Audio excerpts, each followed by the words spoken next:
Yesterday we rolled back into the ECS, didn't we, after a crazy 4 weeks in Carterman. Day one had a few surprises. A lot of teams taking points off each other. In the end, Gorka's pulling away. More Group A action on the way today, and even new teams to this competition. Some familiar faces, though. Looking forward to 5 games of T10 action. I'm Mr. Maximo. This is the European Cricket Series Portugal, and it starts right now.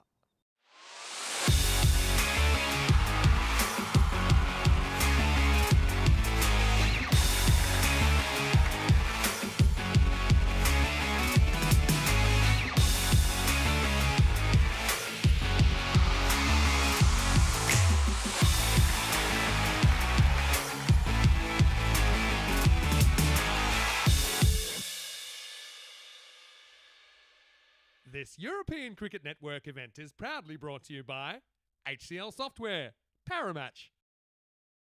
Bon dia, good morning to you wherever you're watching from around the world, and welcome to another huge day in European cricket. It's day 2 in this European Cricket Series Portugal.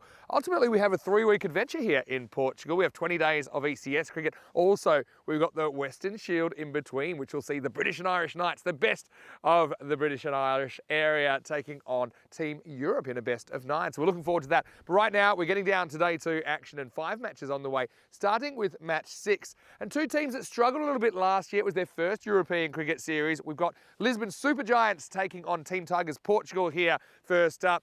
Toss to come shortly, but let me just tell you about the weather. I can tell you that it's a little bit cooler today. Yesterday we got up to about 27 degrees, but today we're only expecting 16 degrees, currently about 12. Bit overcast. Yeah, a little bit cooler than yesterday, so I think it might be obviously in the captain's minds as we head into the toss now, as we go over to Tyrone Peters, who's with the 2 skippers. Team Tigers to call. Tails the call. It's a hit. We'll bat first. They're gonna bat first. And that is the news from the toss. You can see that Adam Kumar Shrivastava has won the toss, and he's elected to have a hit. Fair enough. As Lisbon Super Giants will go into this one against TTP. That's match 6, but why don't we go back and have a look at yesterday? We had some really hotly contested games yesterday. Gorka 11, 119 against Gamblers SC 112. That kind of set a trend with the chasing team kind of being on top there, but then falling behind late in the piece. Jai Prakash tried hard, but just couldn't drag his side across the line, so the Gamblers went down. The ECL representatives had to start with a loss. Then Punjab CC Amadora, 154 held off the Lisbon Capitals despite a late charge. 146 they were able to get in response. Rana Sawa, 76 not out, was outstanding there along with Rao Imran. 2 real danger players for Punjab CC. Siddiqui, his highest ever score on the network, wasn't enough to get his team the win. Once again, the team was ahead and then couldn't quite pull off the chase, and the trend continued in match number 3 with Gamblers this time batting first, 122 off their 10 overs. Gorka 11, 102 in response. Furukama with 50 off 18, but things kind of unraveled when he got out. Jai Prakash, pretty outstanding spell of 2 for 13. That continued his good day. Finally, we had a chase completed in match 4 with Lisbon Capitals able to chase 140 with 4 balls to spare. Narinder Rana with 64 not out. His first 2 half centuries on the network after 10 matches last year where he couldn't achieve the feat. And so all games were split in the first 4. But then a pretty comprehensive win from the Gorka 11 in match number 5. They rock and rolled Punjab CC Amadora for 72 in a tick over 7 overs. Hardeep Singh 4 for 19 was brilliant. So was Thapar in there. They chased it down in 5 overs. So this is what the table looks like. Before the last game, all 4 teams that played were on 4 points, but the 4-pointer from Gorka 11, including the bonus point, doubled their points total to 8. And just remember the format here. Only the top 2 are guaranteed a spot in the Super 5s. The 3rd team, if they outperform the other 3rd team in Group B, they will also get the chance to play at that stage of the tournament. So let's look ahead now to match number 6. Lisbon Super Giants LSG taking on Team Tigers Portugal, or TTP. And there's some players to watch there, obviously. Amandeep Singh for Lisbon Super Giants listed to open the batting with the keeper, Hardik Kumar Patel. You've got Anup Shrivastava, who I think is going to be a real key player as well, the captain. Team Tigers Portugal. We'll keep an eye out for Omar Farouk at the top of the order. Asif Ator, I think, also is one to watch. Foyez Udin behind the stumps today for TTP. LSG, 2 wins last year out of 10. TTP, just 3. So with these 2 teams in the bottom half last year, they want to get their tournament off to a good start. I want to say big good morning to everyone in the chat. Looking at the who will win predictor. LSG slight underdogs here, but not too far behind, 41-59. If they can put a good score on the board, it could be game on. Yeah, hello to everyone. Rico's off today, but he'll be back tomorrow. Hello to Rob Thompson, who's watching from New Zealand. Terry Richmond, looking good with a spanner. They're watching from Australia. Dave B from the UK. Kevin D'Souza, nice to see you. Watching from Bulgaria. Also hello to Helix, Kroom, and anyone else who might be tuning in. Andrew Batchelder's in there as well. Stacey is in there. Hello to Rostam Ali and Viking Bay. Always a good time to say hello. I know yesterday we broke down a bit of the ECL, of course. Now, time to get going in this one. Always exciting when you hit the park for a new series. Lots of possibilities. These teams will play 12 matches. They'll play their 6 opponents in the group twice. And in fact, with these 2 teams specifically, a bit like yesterday, they will meet in games 1 and 3. So kind of a 2-match mini-series, but split with a game in the middle. There's Hardik Kumar Patel. He'll do the keeping for the Super Giants. Got to say, a couple of really good kits on display here. Especially I like the font choices. Bold. And one thing we did mention is that cricket in Portugal, our first ever series here back in 2020, there were 6 teams that took part. Now we're up to 14 teams who are playing in this ECS. 2 groups of 7. Almost ready to go. Rock and roll. Jivan Naidu to get us going. First ball of day 2. Pushed out. And no run first up. So yeah, conditions here a little bit different to yesterday. 14 degrees for the first ball. Expected only go up to about 16. It's pretty windy, pretty blustery, and pretty chilly, if I'm completely honest. I don't think it favours batting or bowling in particular. I think it's slightly uncomfortable for everyone. Wow, this is a bouncer. And that's going to fly over the head, so that'll be called wide. And on the charge, and probably had second thoughts. Yeah, was pretty sure he'd get the call, and he did. So the first run of the day. Expected 105 here. I just have a feeling this might be a slightly lower scoring game than some of the games we saw yesterday.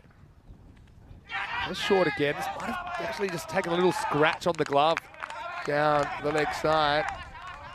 And it races away to the boundary. Yeah, I mean, just out of the grasp of the keeper. But yeah, I suppose if you moved a little bit quicker, if he anticipated a bit quicker, maybe he could have turned that into a catch in the first wicket of the day. Probably wasn't a good ball though from Naidu. He lost it down the leg side. Naidu is a player we haven't seen before. So I like to see what he's bringing to the table early. Getting the ball to swing, but a bit too much. And this is another one for the keeper that he won't be able to reach. This time it'll be 5 lines. So it's the dreaded Minimo. And it's actually brilliant seam position for an in-swinger, but it's just swung way, way, way too much. And keeper had no chance there. And it's Foyezuddin doing the keeping. So yeah, if Naidu can get that same movement but get it right line-wise, he's probably going to be unplayable. But that's the thing with these windy conditions. Ball can zip around. Hello to Girish, who's in the chat as well. That's better. Didn't swing as much. It was a much better line. I think he got a second off the stumps, but nothing against it in the end.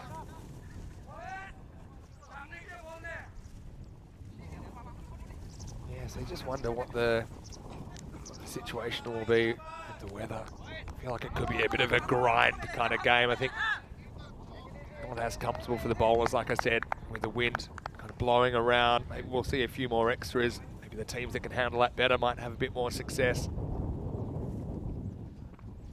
Another one that swings quite a lot. He'll just get through for a single. Leg by, in fact, signalled by Kroot Patel. Again, we've got Kroot as well as Bucks and Malik doing the umpiring today. Did a very good job yesterday, I think.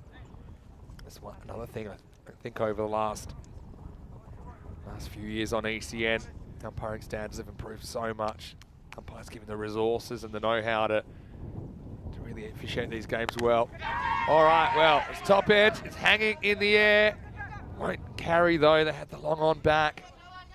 That's Ubadur Rahman, who comes into field. I thought for a second maybe Jubon could have turned and made a play at that ball, but it just sailed out of his grasp. Naidu for 12 in the first over, plus the leg by. Maybe had that Minimo, went down the leg side, had a little scratch off the gloves that went for 4, so 9 of those accounted for there. Oh, this one kind of gets him. Now, gonna have to run. Oh, well, difficult one. Bowler cops it on the arm, plenty going on. At least 2 players hit with the ball in that play. Check this one out, next to Spring Media. That's in the back arm. It's a hard hit. It's built like a small truck, so that wouldn't hurt him too much. But then watch this. And the bowler's turned bang. If he can gather that and get onto the stumps, might have been a chance as well. It will be the end of the over. Leg bite to finish, although it was off the arm. A 14 without loss after 1. Here's some numbers from yesterday. We had 100 Maximos exactly on day 1 across the 5 matches, over 1,000 runs.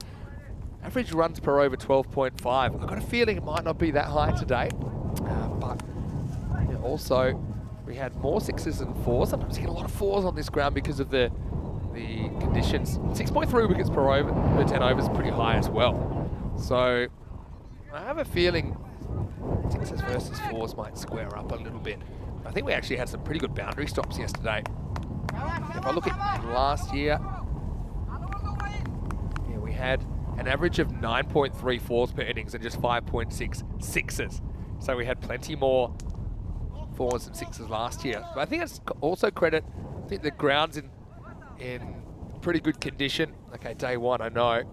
There are a few Tortugas out there, but yeah, I think the fielders did pretty well to block a few that might have got past them last year.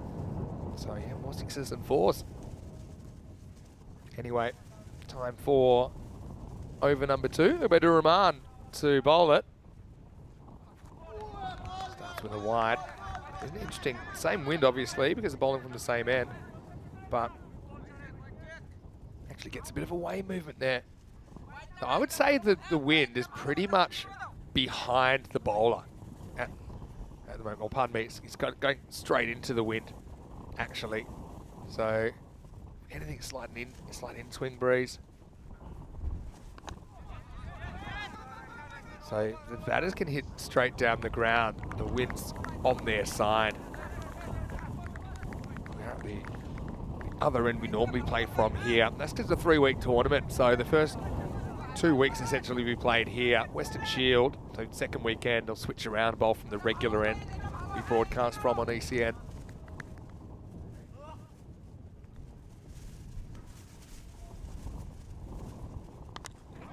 Alright, this is full toss, hit away. I think that's gone all the way. Maximal signal, let's have a look at it on the replay. It's pretty close actually. Yep, just makes it.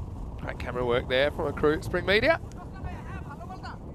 Andrew says, yeah, can hear the wind. It is a pretty windy one, pretty blustery. Right, this time of year, occasionally we have a little bit of this kind of weather around. Don't think there's really any rain forecast today, although the rest of the week could be a bit dicey. It's this, you see that? And it actually bounces once and jumps all the way to the fielder. Well, Bale fell off, but I don't think dead ball was ever called there because he had an opportunity to face the ball. Well, yeah, just wonder if it's going to be one of those days where the bails are blowing off. I think the bowlers and bails, I think they've just said, we're going to take them off, or maybe we're just going to switch them. Maybe they're the ones that are more likely to stick in. But yeah, you can see the issues already. The way that ball hit the surface and bounced up to the field. It's a bit of an obscure one. If the umpires notice the bail's blowing off before the batter has the opportunity to receive the ball, they should call and signal dead ball straight away. But you can see they were so quick. I think common sense is you just play on Maybe the result of the delivery didn't affect anything. This is a huge inside edge. Aman. So I just feel these extras are going to be important. Teams can keep it straight. That's not necessarily going to be particularly easy to come by. We also saw this pitch be a little bit up and down and offer a bit to the bowlers. I actually hadn't seen cricket at this end before. Hello to Conrad. Hopefully you're well. Conrad, of course, be playing for Awarish in Group B. Gee, that Group B looks pretty good as well. Marlow and Awarish, last year's finalists. All right, the bails are gone now. There you go. Enough's enough. So they lasted 10 balls. And what that means, any time the wickets are hit, that will count as the wickets being broken. Big swing. This one sneaks inside. Rahman gets a little bit of movement either way. That one was more an innie than an outie.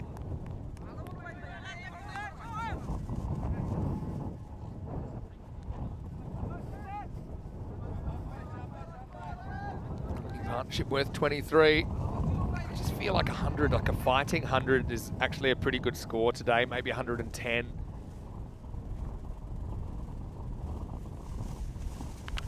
Wow, this is bad news for the bowler because it's a full toss. Maybe forget the 110. It's going to be a 7-up maximal. First one of the day and it's worth 7. Just a tough breeze to bowl into, I think, at the moment. And you can see that's certainly affecting the openers so far. I love that from Aman, who just says to Hardik, yeah, well, you hit that one. Why don't you swing hard at this one as well? Because it's free hit time.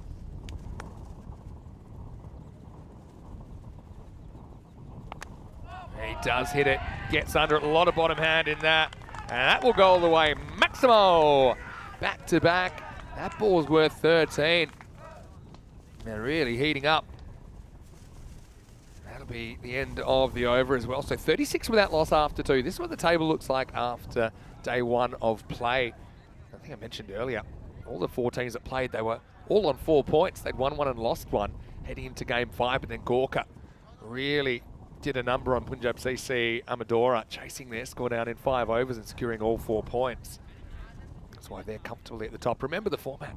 2 teams guaranteed to make the Super 5 stage, which is the last 3 days of this tournament. The 3rd team will make it as long as they score more points than the corresponding 3rd team in the other group. Yeah, what a way to finish the over. Bang, bang. Suddenly 36 without loss. Well, these 2 teams have played before. We see Rupan Das coming on. This is a nice shot. Just eased off the back foot. Anoop's turn, the captain, to get into the action, and the result is 4 runs. Yeah, they played in last year's ECS. It was their first ECS, both of these teams. They played in match 12 back on the 29th of March, 2023. This one's hit into the gap as well. Outfield's always fast, and that shows it. Well, the rope's a mess, and the result's going to be 4. But this outfield, if you've not seen this field before, everything's downhill to the rope. You can actually see the slope. That once the ball starts rolling, it's very hard to chase down. I'm sure officials will be out there pretty shortly to sort that boundary rope out. Looks like Alistair lurking in the background. I mentioned that is the property next door, so occasionally you see people doing a bit of farm work there. Goes upstairs this time. That'll be the 1 for the over, I think. When they met on the 29th of March last year, LSG batted first on that occasion. They were able to get 94 runs. Ultimately wasn't enough as TTP would chase it down within 7 overs. These days that'd be a bonus point win. Anyway, this is pulled away against far too short from Das. And the result, another boundary, and right now, maybe been waiting more or less a year. 360 days since these 2 teams met. Getting a bit of revenge at the moment with a very strong start. I talked 100 to 110 maybe being good. It all depends on if the bowlers can handle the conditions. It's a tough wind to push into. Now this one's going to be a no ball, I think. It hits the very edge of the pitch. He's caught it wide. This depends on how you interpret on the pitch or off. See, for me, this hits the edge of the pitch. And, you know, when it bounces like that, typically you see it being a no ball. I think they've stuck with a wide. Anyway, won't really matter because the next ball smashed to the boundary. Anyway, a bit of hard graft for TTP, and suddenly this is looking like a very good toss to win and bat. Lisbon Super Giants bring up their 50 in just 17 balls. And this partnership is now worth 53. They're going at 187 pace. The computer thinks 139. Computer starting to believe. Hello to Steve McVeigh. I'm sure he's tuning in as well. This one's flat batted and hit. And he's got it. What a catch by Asif Ataur, the captain. This was just smashed straight at him. It's almost a case of the ball catching the fielder rather than the fielder catching the ball. Check it out in the replay. Thanks to Spring Productions. It's your classic one captain catching another situation. And you can see there, just has to kind of cradle it and use all parts of the anatomy to secure it. But finally something goes Team Tigers Portugal way. And the result, the first wicket's 53 for 1. Also the end of the power play, so perhaps a turning point. Still, handy contribution from Aman. He's going to have to go. He goes for 29 off 13, 53 for 1. Of course, Aman's the opener, he's not the captain. But certainly had an important role to play at the top of the order. So, new batter will be Jiwan Giri, be at the non-strikers end to start. Patel, 13 off 6. Is facing up, going to go to another new bowler. So it's going to be Zahid Hassan. Could see him back as well. Let's see how he deals with the condition. Now, into the power play, so up to 5 outfielders can be used. I think it probably will go for the 5 outfielders from now. Give me a great day. Gamblers, they're back today as well. Coimbra Knights have made the journey. Great to have them back in the ECL, or the ECS, I should say, as well.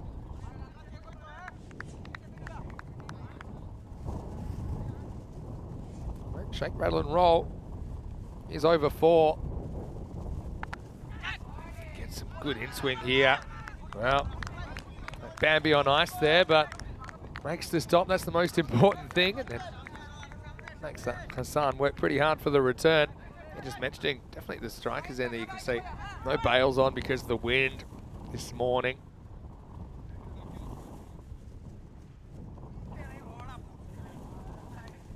All right, goes with the swing this time. Top edge, hanging. It's slightly into the wind, but it will go all the way. Well, there's Paolo Buchimatsa, custodian of the ground here. Maximo. There's that one. It's lifted up and out of here. Interesting, the bails have gone on one of the ends and not the other. I suppose that's fine. I suppose one set of bails is better than none. Hardik, though, enjoyed that and actually did well to get it so far off the top edge. Asking for it again. Keeper's asked to do a lot. Running away, but well handled down there. It'll just be 2 wides again. You're seeing the bowlers, especially these in-swing bowlers. I would characterize the wind as coming from kind of deep third. So if you picture a clock, so the wind's coming from about 11 o'clock and going to 5 o'clock from this angle you see there. So this one kind of bucks the trend and goes out. So it's pretty unpredictable really at the moment. Hello to Nick, good to see you with us. 62. Very good start this for LSG. Giri goes after it and oh, it's going to get away. And the result's going to be 6. Maximo! What a good start for Giri. There's a bit of a teaser for the fielder. And I think he's actually run in there. I think it might have been 4. Yeah, originally it's given 6. Let's just see if we got this one bouncing. Yeah, it's got to be 4.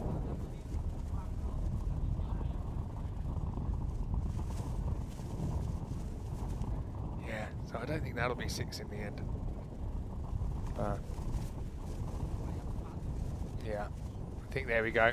It has been changed. I suppose the fielder kind of obscured his vision there, the umpire, so fair enough. But I think it all comes down to the fact that it was misjudgment in the first place. And this would have been a wide, but why go wide when you can smash a 6? And that one is certainly going all the way. Maximo! Take that. Again, not controlling the in-swing. And yeah, I think the previous one, because remember the wind is coming pretty heavily from behind the batter. I think the fielder comes in when he just had to stay put. And ends up making a bit of a meal of it. Anyway, Dave B will put that on the drop counter.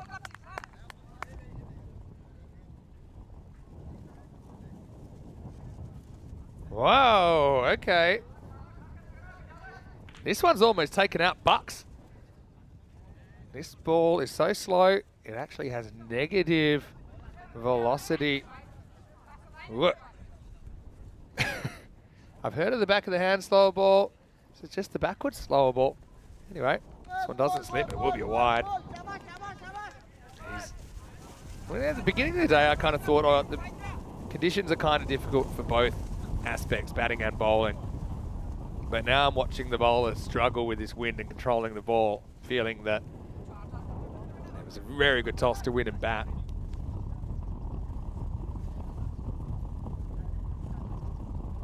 That's good though.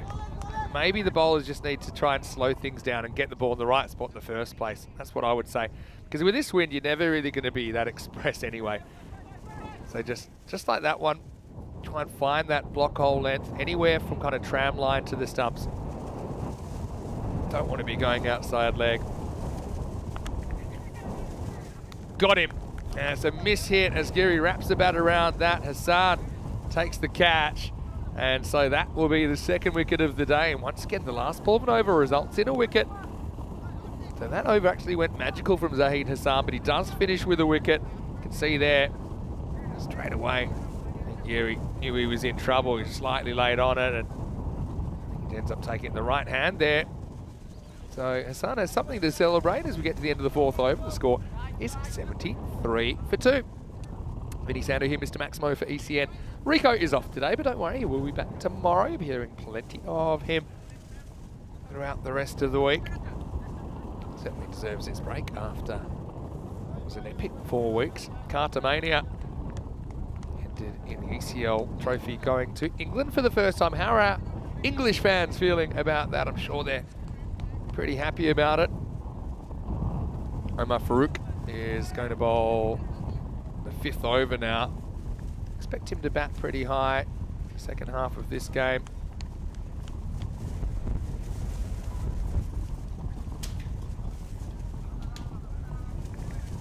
Won't bowl just yet. Yeah, so I mean, it is windy, but the fact that the wind's behind the batter, I think, gives them a bit of an advantage. Now this is short, and kind of holds up, turns it around, and that's going to be 4. A good start to the over. He just cannot afford to bowl short. Oh, Paolo there, fumbling a fairly easy one. And he like, does everything right. What does he do? Gets down. Oh, be happy with that. Good throw though, distracted from the fumble.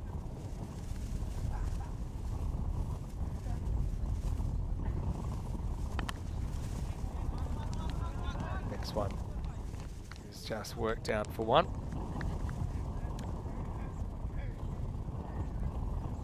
I had a few questions, maybe about a wide call. I'm not sure which one you're talking about. But the ECN regulations say that any movement after the ball's let go by the bowler isn't really counted. Oh, thick edge, that's going to fly away as well. That's going to be another 4. So this is Chowdhury that's come in here to number 4 position. Rushil Chowdhury steps away. Finds that little hole between the keeper and the fielder.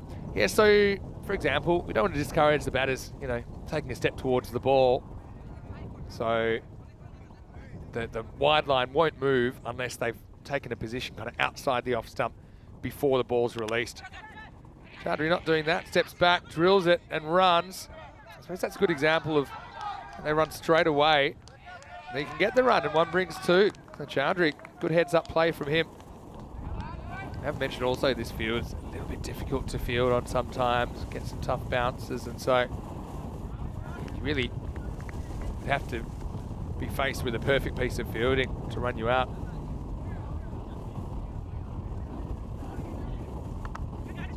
Now this is kind of poked up in the air, a bit of space, and unfortunately for Hassan, can't do the business, and he'll get another single.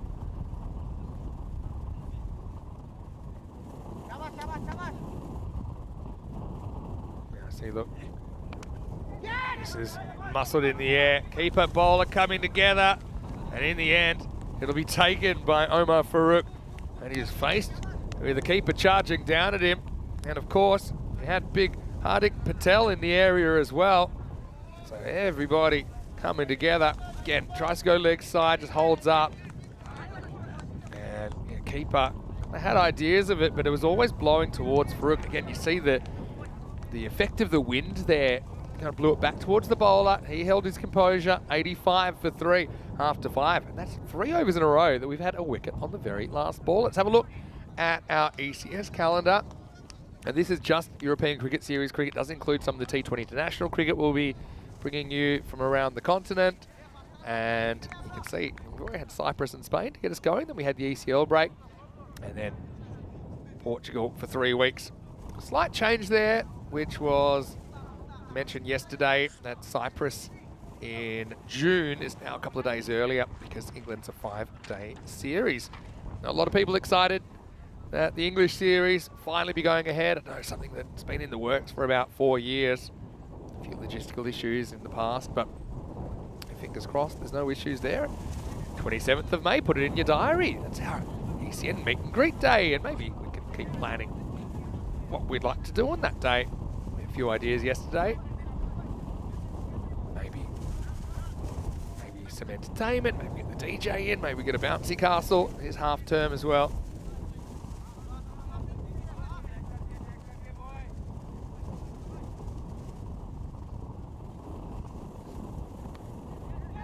This is going to be Biswas coming on. Yeah, Biswas, it's got a really interesting kind of action for a leggy.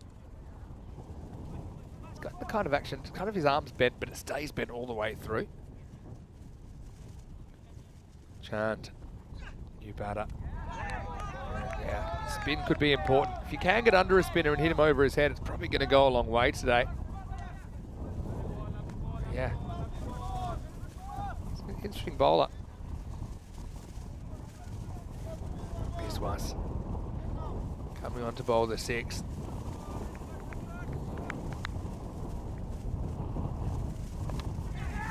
This is hit high, and with the wind, it's kind of flying straight to the fielder. Rupan Das takes the catch. So that's a nice one taken. Yeah, when you consider that this first half hasn't really gone according to plan for Team Tigers Portugal. They'll be very, very happy that they're able to keep taking wickets. Biswas has his first on the network. Score 86 for 4.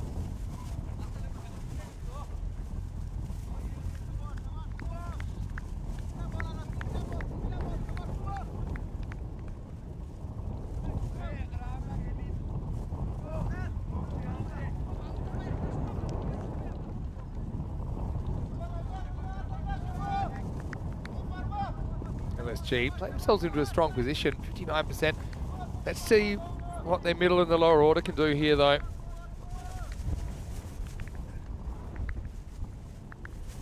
Dave's got an idea for the meet and greet. Can we get a piano there? Not sure how easy that would be. Pretty heavy. Anyway, this is played off the back foot, straight to the fielder. Out there. Just one Singh coming out. The other thing, Dave, I suppose with the 10 hours of cricket in the day, it's not the easiest to get away from the commentary box for too long.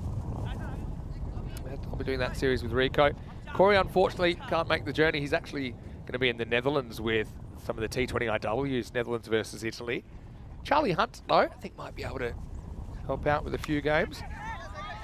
This is hit down the ground, and that's going to be 4 runs.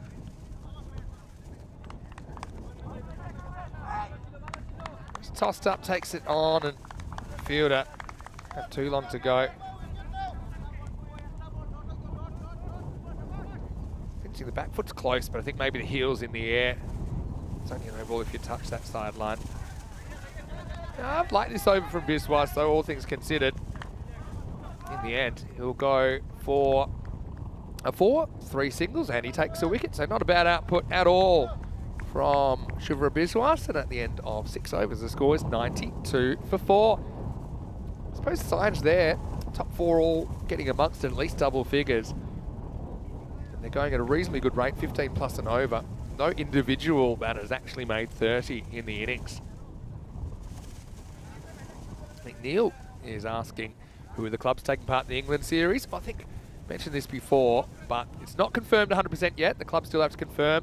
I suppose the good thing about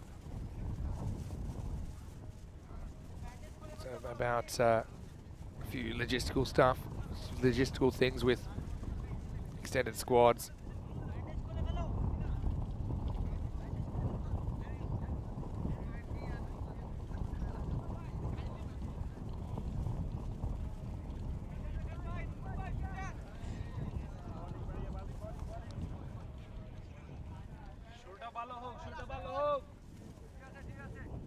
Das to bowl over number 7. Yeah, so the idea with the clubs, let's come back to that, is that Wimbledon will play, obviously, they're hosting it. We'd love to get Hornchurch, we'd love to get Tunbridge Wells. They're the 3 clubs that have been to the ECL before.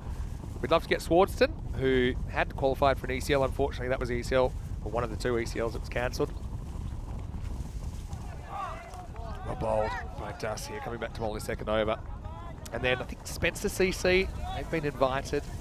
They're Wimbledon CC's rivals. So it's not 100% confirmed, but the idea would be that we'd have the clubs that have qualified for ECLs before. Wimbledon rival Spencer CC. It's a little bat cut, nicely hit, and that'll be 4. So trying to get something going in this second half of the innings.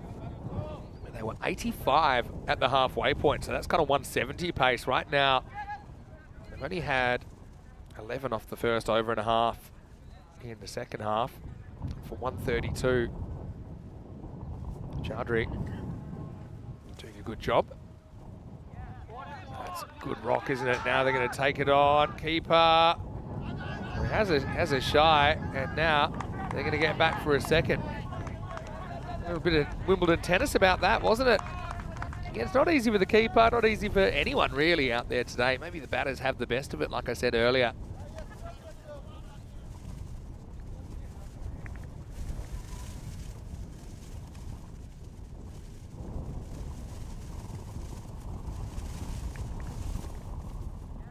That's a good ball. Now I think, for me, I think this game could be won by whoever can bowl better. Specifically what I mean is to bowl more accurately. You bowl 60 balls there, you're going to have a pretty good day. But there's been far too many that have been dragged down short. And it's very blustery, like we've said many times. Again, good length or fuller in that offside channel. Das ends up with 1 for 21. Not a bad effort at all. 98 for 4 after 7. And more specifically, I said we have some T20 internationals intertwined into our schedule. That includes the Medina Cup, 9th to the 12th of May. And the Netherlands, we have actually got 3 separate sets of T20s there. First, we have the T20 International Tri-Series between the full sides from the Netherlands, Ireland and Scotland. 6 matches over a week. And then we have the T20 Finals Day in the Netherlands that will determine the ECL qualifier. The 2 semis and a final on the Sunday, which will be the 26th of May. And then there's also 3 women's T20 internationals. That's why Corey won't be in England, because he'll be doing those as he did last year of the Netherlands women's team.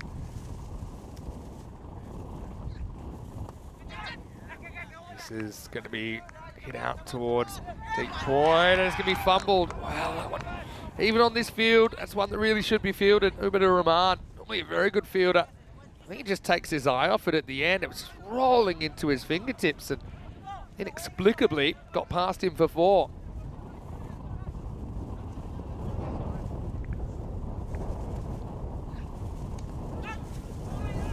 Now, keeper, good throw here. Might have him in jeopardy, but it isn't a good throw. And now, well, classic ECN, these conditions as well. Might be wondering how are some of these errors being made, but I'd say it's very easy from the comfort of your lounge room. It is pretty rough. All right, this is in the air again. This is blowing and straight to the fielder. Yeah, Rupan Das, second catch he's taken in a very similar fashion. Not bothered by the cloud cover, he's gone for the shades, and well, it's worked out pretty well for him, because that'll be the end of Chowdhury for 17. Once again, we'll see the depth tested. Hello to Mr. J. Grant, great to have you as always. He's back on after maybe a day off. Yeah, it's Monday morning. Feels like Tuesday here. The reason is, of course, we started yesterday. I can't remember ever starting a series on a Sunday. 103 for 5. This will bring Suman Bomik to the crease. He's a guy we did see last year. Great keeping actually in the end. Down the leg side for Yazudin. Having to extend. Again, that one took the wind.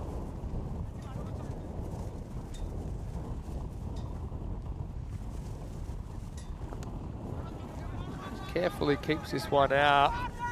Wow, would have been out. It's a laser of a throw. And now, well, tries to put up the stop sign. For some reason, they don't go to his end. This has been a proper ECS kind of start of the day, and I think partly it's the conditions, like I said. Partly just been a bit crazy. Bowler says, oh, I'm going to go for glory. Goes bang, would have been out by miles. But then backing up wasn't easy. Just have a look at Bomik trying to put up the stop sign and then realising that wasn't going to work, so he better run. They got into the keeper's end here. They might have been able to run him out. High, going too far at all. I mentioned they were on 170 pace. So far, we've just had kind of, I think it was 21 in the second half.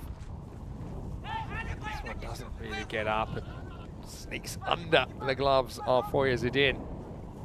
So that'll be a bye to finish the over. And at the end of 8, Brisbane Super Giants, after winning the toss and electing to bat here in match 6, first match of day 2 in the ECS Portugal. They're 107 for 5.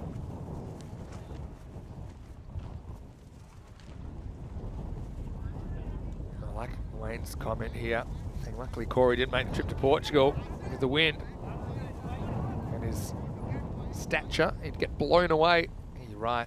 Definitely would be complaining, but I've got a confession to make. With the wind and the conditions today and the possibility of some rain over the next few days, we have actually moved our commentary position into the club rooms. So we're watching through the window here.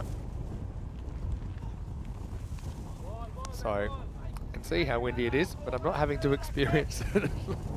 As Naidu comes back, he bowled the first, remember. Got that one to go away, but he was bowling big innies. First up, really big.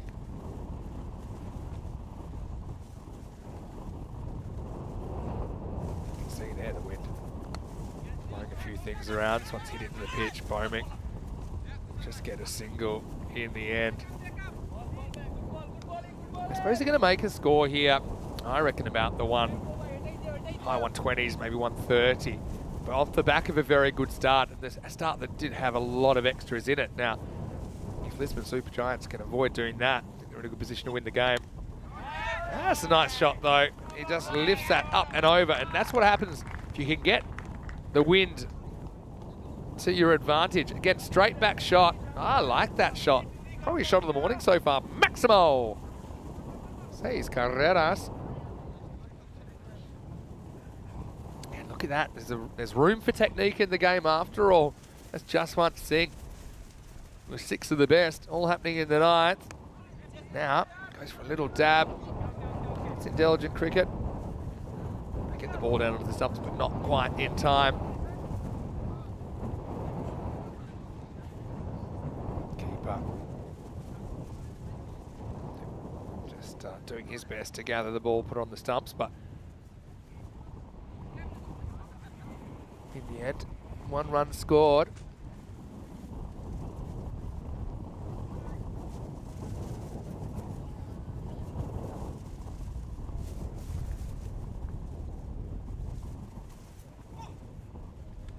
That's pretty well bowled. I think any team that can get 60 balls in the right spot today, they're going to give themselves a good chance. I think with this wind, if you're dragging it into the pitch, because obviously into the wind, that's a tendency to do that sometimes. So deliver as few hit-me balls as possible. This one is half a shout going up, but the keeper not able to gather it for Yazidin. Wasn't sure about whether there's an edge on this or not. Close to the outside edge, but unfortunately, we'll never know. Maybe just graced the glove on the way through, but top ball's a good ball. I reckon this could be a no ball. Yeah, it's been called now. It's on the charge, so yeah, but he hits it probably 3 balls higher than his waist. So, Pomik, careful what you wish for. He charges down, almost wears one. Free hit to finish the 9th. Get a piece of it, but not the whole thing. And they'll get through for a single. So the good comeback continues. After 9 overs, Lisbon Supergiants 118 for 5. So just 33 in the second half after they hit 85 in the first half. Biswas, great spell from him too for 15. Wickets also for Rupan Das as well as Zahid Hassan and Omar Farouk. All right, 10th overtime. Who do you go back to here? Probably Farouk, out of the bowlers that have just bowled the 1 over. Make the most sense. But they're going to try a different option. So it's going to be Mohammad Russell to bowl the last. Let's see if he can get it right. Very fine leg there. He's going to move now. Well, move very late and he's going to bowl it pretty much straight at him. Wow, that's some of the most inspired captaincy you've ever seen. Now, how about this? There's always a bit of the old NFL set play about this. Look at the fielder moving and the bowler says, right, you're over there? Great. Straight to it. It'll be no ball plus a bye. Free hit coming up. Can't really get hold of it. Does 1. I like the idea of 2 here. Wants to come back. Probably wouldn't have made it. Result just a single.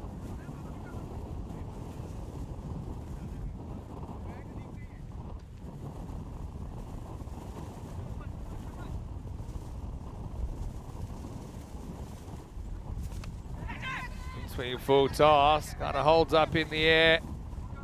And it falls into no man's land. Just a single. Yeah, this is good old school kind of beginning of the year ECS day today. Well, these cricketers, they're very hardy. Now, this is going to sneak past the keeper. You've got to be looking for the run here. I suppose they kind of just want to stay on strike so they don't take it on in the end. Maybe Bomik at the other end. Wasn't sure exactly where that ball had gone. Maybe he was unsighted.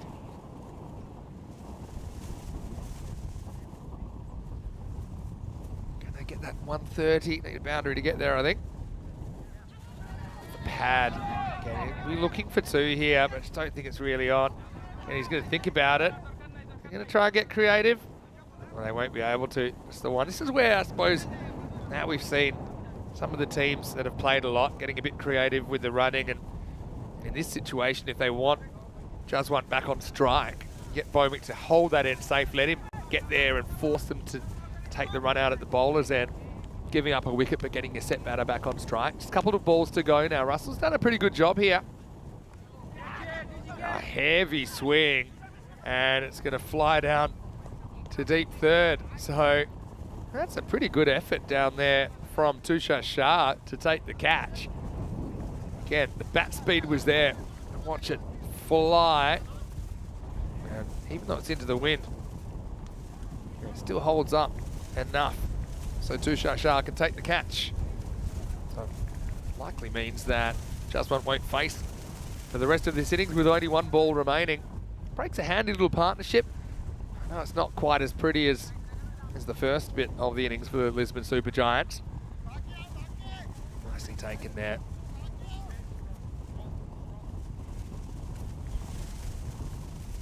So we've just got one ball to go. This game is a 50-50 at the moment. Don't we love seeing that?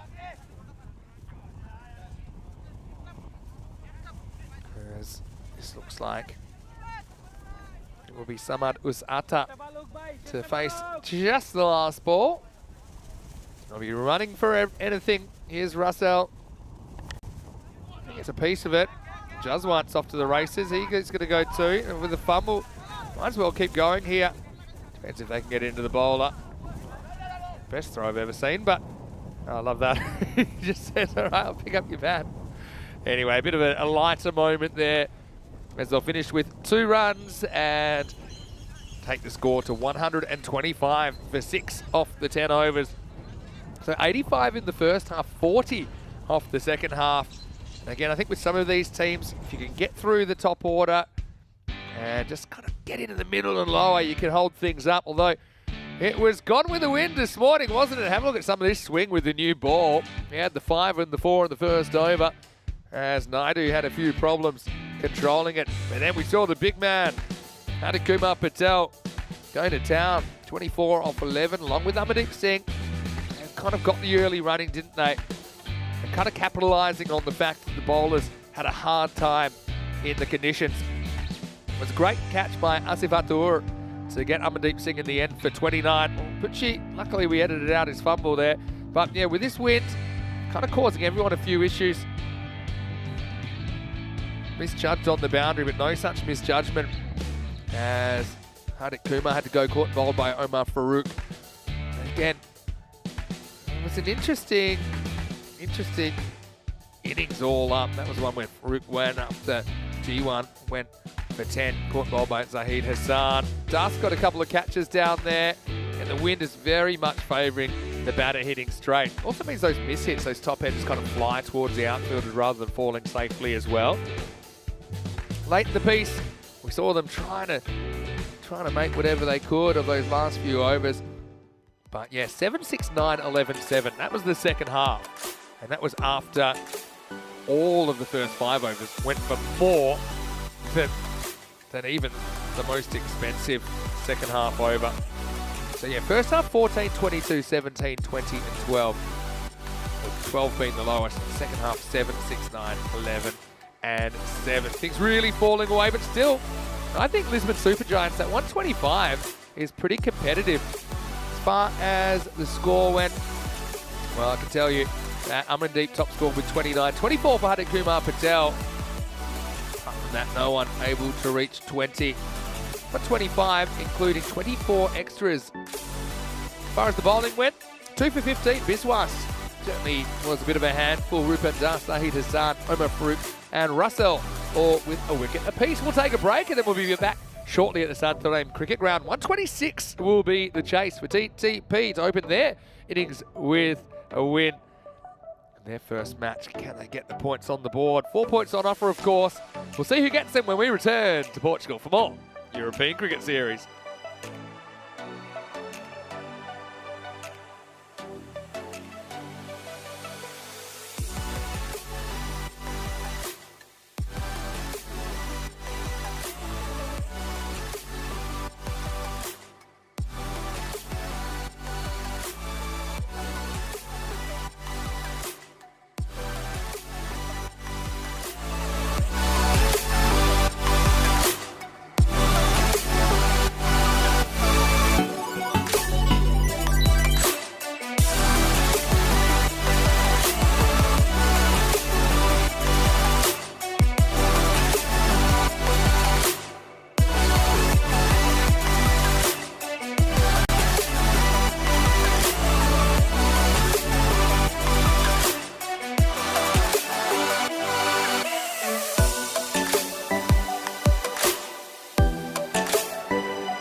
This European Cricket Network event is proudly brought to you by HCL Software, Paramatch.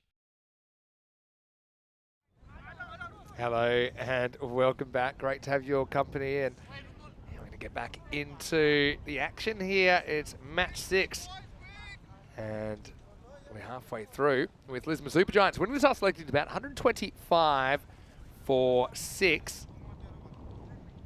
And so Team Tigers Portugal 126 for victory. And welcome you back, whether you're watching on ECN, European Cricket Network, or on Fancode. Looks like the light screen's getting a bit of an upgrade there in the background. So 126 the target.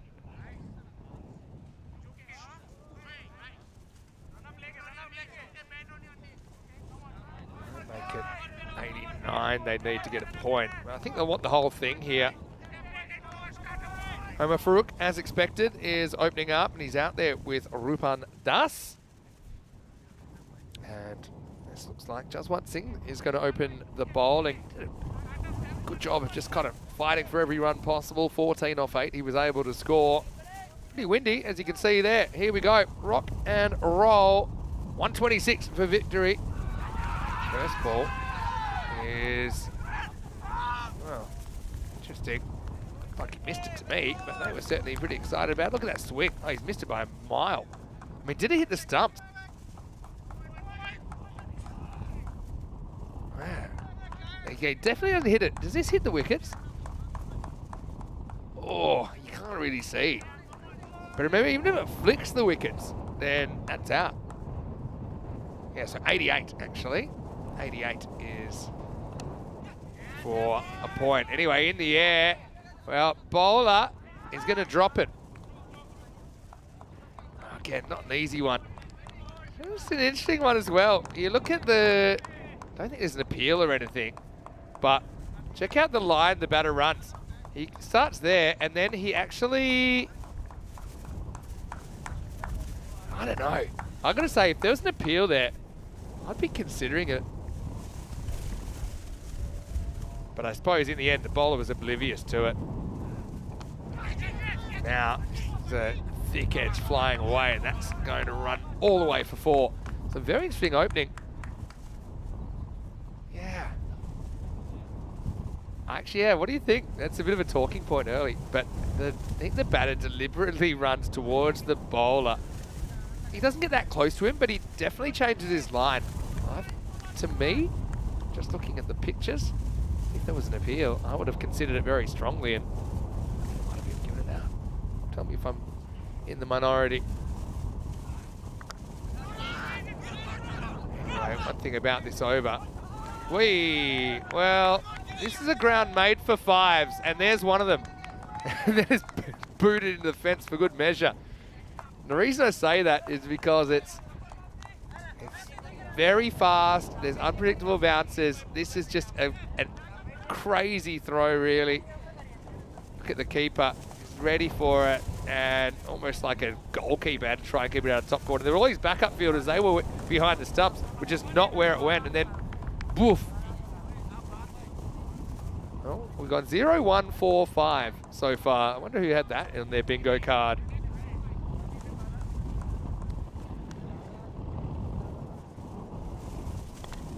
Right, takes this on again. It's high in the air. Not going to carry this time. Get on in the circle, might have been able to make a play on that. Got to say though, Jaswant, he's winning the battle of best mustache early in this tournament. Also, bowling a pretty good over. Not his fault that got thrown for 5.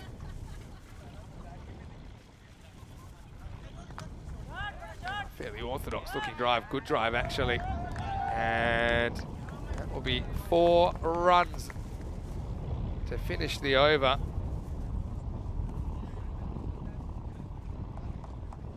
Brilliant piece of work. Yeah, got a piece of it, but not the whole thing. 15 without loss after 1. Well, I'll tell you what, we're around the 50-50 in the first half of this game, and if we could get a tie, it would be time for a golden ball. It's been raining golden balls lately, hasn't it? last one, of course, famously. Brescia versus CLYMS, match 20 of Championship Week, just last week in the ECL.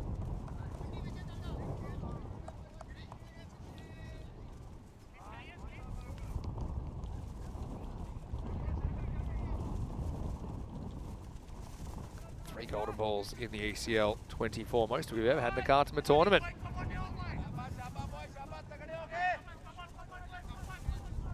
So yeah, uncomfortable conditions today. Doesn't make for good television.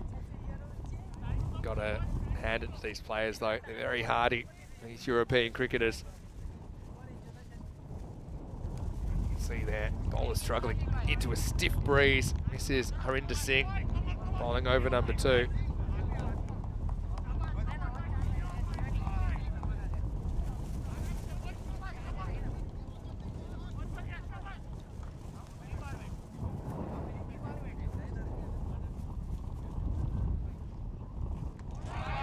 Swing and a miss, that's well bowled. It gets it right the second time around. Particular bowlers that have natural in-swing actions are going to really enjoy this. I suppose the sidewaysness of the breeze, maybe not the fact they're pushing into it so much, but I think they can get a lot of movement. We've seen that already. Accuracy hasn't necessarily been there.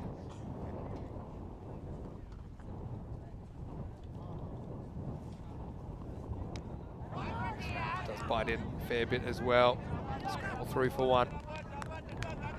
Of course, 4 points on offer in every game here in the group stage. Typically, the winning team will receive 3 points and the losing team receives 1 point. That's unless the winning team can win with a bonus point, in which case they'll take the point off the other team. If they're able to thrash the other team, they'll take 4. The opponent will get nothing. Right, just pushes this, pokes up in the air, and it's been taken. And so, well, wasn't necessarily the most convincing catch I've ever seen.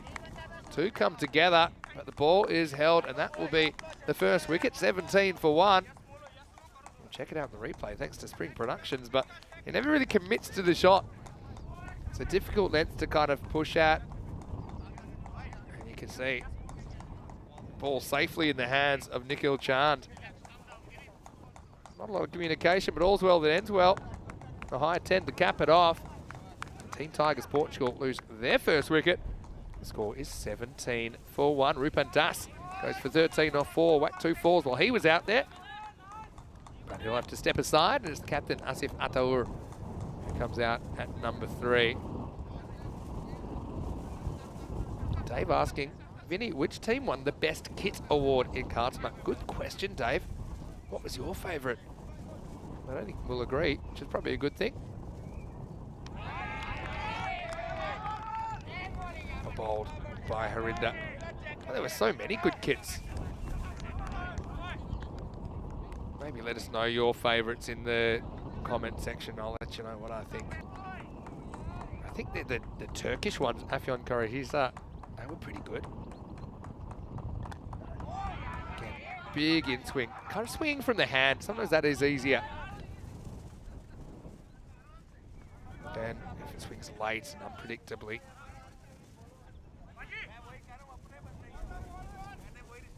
Chatu saying that was one of the craziest first overs that he's ever seen. Well, it was pretty crazy. 5 kind of capped it off. Swing and a miss. And Harinder, well, he does exactly what I said. Okay, first ball got away from him, but from then, he was spot on. And he only concedes 2 singles in the over, plus that wide, got that wicket as well. So only 3 come off it in total, and it's 18 for 1 after 2. Again, don't worry too much about bowling fast. Just put it in the right areas in these conditions. Gorka 11 doubled their points by taking 4 away from match 5 last night against Punjab CC Amadora. All other 3 teams we saw on day 1 had 4 points, a win and a loss out of the day. Like I said, 4 points up for grabs here. Team Tigers Portugal, we'll see them in the first and third matches of the day, both against Lisbon Supergiants. Lisbon Supergiants, we see them here, then in the third match of the day, and we'll see them taking on the Gamblers in the last match of the day.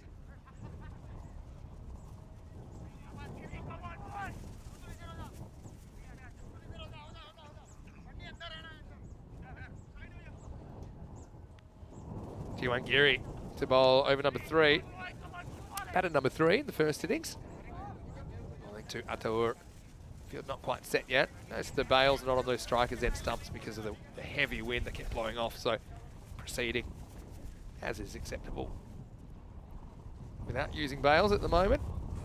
First one, unsurprisingly, it's gonna be a wide down the leg side. We've seen a lot of bowlers bowl wides first ball, haven't we? Maya saying she liked the strip with purple in it. Maybe you're talking about PUC, Paris University Club. Lofty Berry liked the web design and Wimbledon's kit. That was also a good one. Very good one. All right, upish, doesn't carry, fumbled.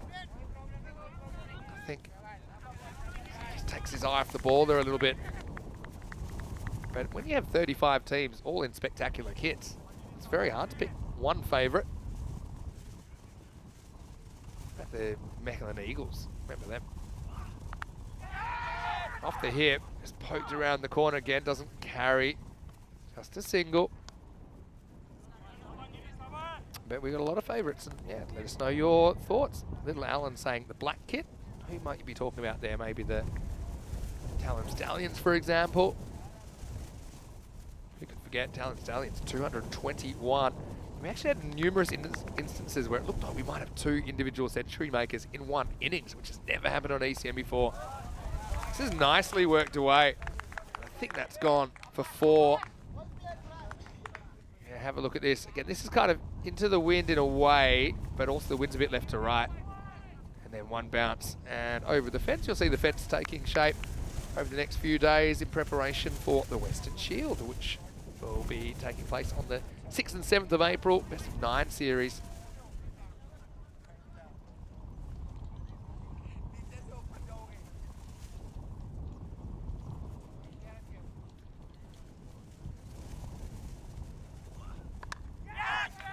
Kind of bites out a bit. There's been the odd one that's gone the other way, hasn't there? Just a single. Okay, that rate, they want to be on to win the game. Essentially, it's 25 per 2 overs. So you see they're 26 now, almost at the end of the 3rd. So yeah, 25 off 2, 50 off 4, 75 off 6. They're the kind of milestones I'll be looking for to see if they're on the rate or not. Of course, that figure of 88 in brackets, that is what Team Tigers Portugal will need at least to hold on to their point. Well bowled, also nicely played, gets past the bowler. It's going to keep on rolling down the hill. 4 carreras. Pretty good shot from Omar Farouk.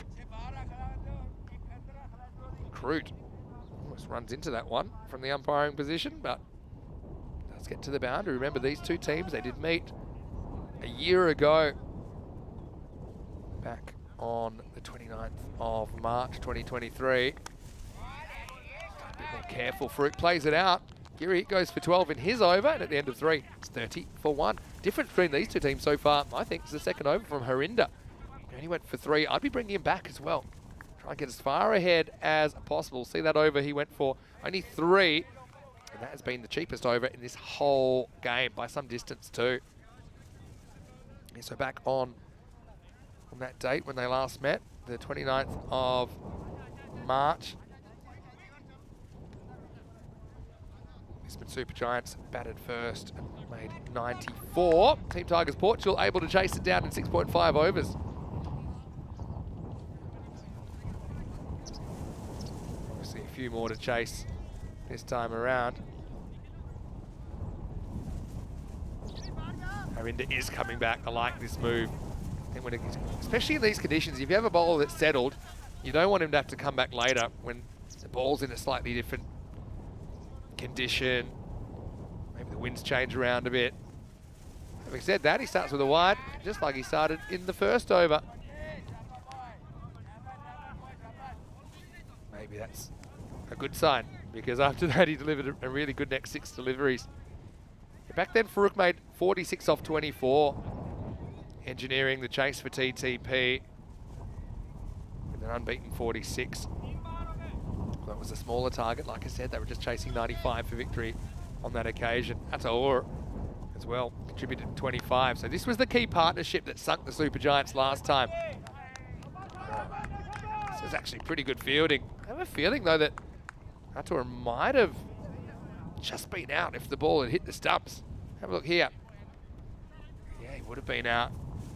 The throw bounced high. Yeah, not a wide.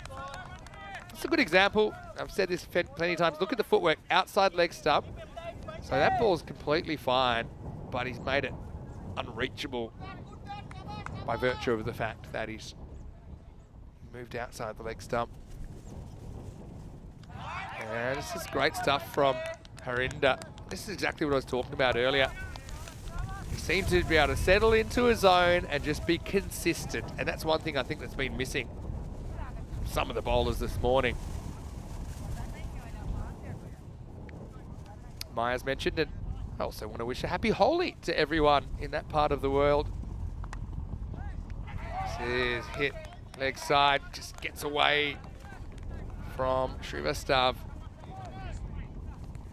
You can see this on the replay. Gets there pretty quickly, straight to him. Couldn't quite hold on, that has to go down as a missed opportunity.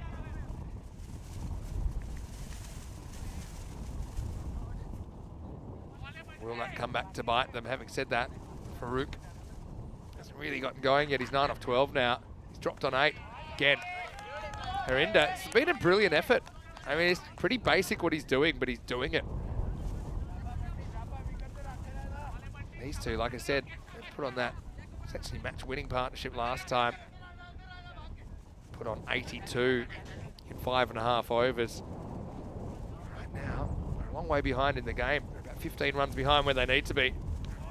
And once again, Harinder delivers. So it was a freakish lightning striking twice spell, because twice he started with a wide, and twice after that, he only conceded 2 singles. So 3 off both of his overs. And for sure, the Super Giants well on top here. After 4 overs, TTP 33 for 1. And Super Giants last year, they did have 2 wins. One was a memorable win over Gamblers. And so we'll get a rematch of that tonight. They held Gamblers to 83 and then chased it down in 8.5 overs. They also had a win over Indian Royals. Indian Royals were luckless last year, just 1 win out of their 10 matches. A tournament to forget, unfortunately, for them. Now, Rutul Chowdhury is going to bowl over number 5, so even that 88, looking a little bit far away at the moment. Only 55 off 6 for that, just over 9s. Right, first one, lifted up and over the fielder, Maximo. Chowdhury, interesting he's going around the wicket, which hasn't really been used as a tactic. Farouk steps down, turns into a half volley, and then with the wind, flies over the fielder. And they need something to happen pretty quickly here. TTP, stay in this chase. Yeah, happy Holi to everyone who's celebrating that. It's a very colourful time of the year. And maybe we can be part of your celebrations. This is hit down the ground, this time on the ground, so should be a fairly easy stop for Amandeep Singh.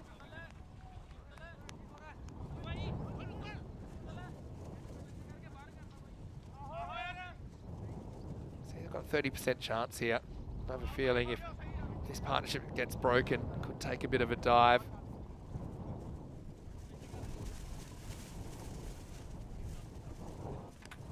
Oh, edged into his face. Now he's going to have to run. Keeper looks at the wrong end, I think.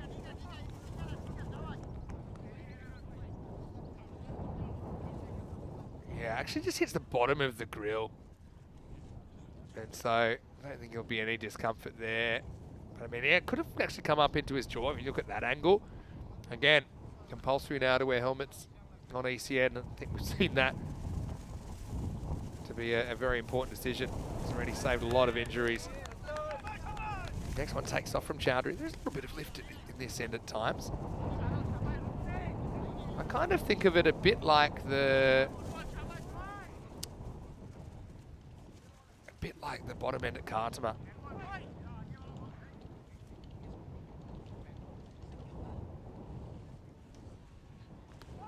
He's bowled him. Really well bowled. Chowdhury's fired up. He goes over the wicket. I think it's a better tactic. And Farooq, who essentially broke the back of the chase when these two teams last met, he has to go 16. This one is spot on again. It's full. It's just coming back a little bit. Crashes into the stumps. Over goes the castle. And Farooq has to go for a run ball 16. The score 41 for 2. And Chowdhury is fired up. Why not? They're putting him a long way behind in this game.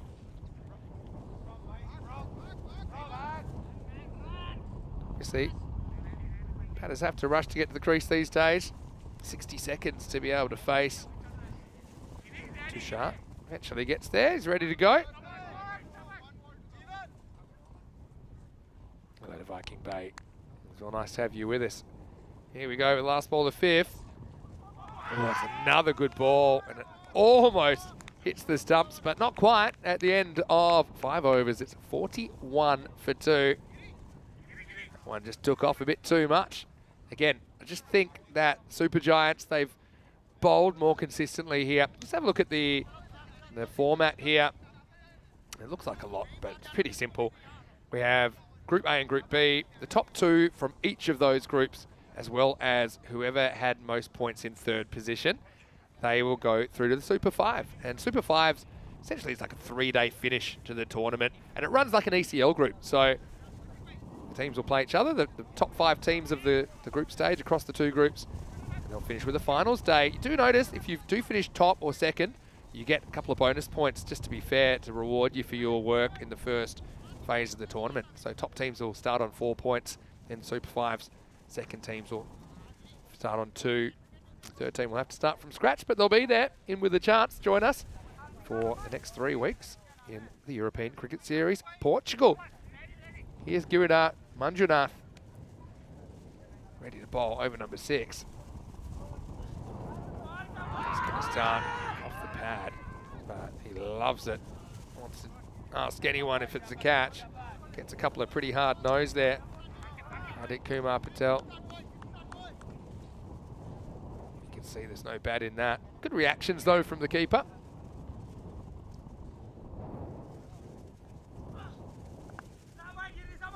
That's the next one. Well, one runs, one doesn't. Bowler's in, just got to take it. I think he's gone here.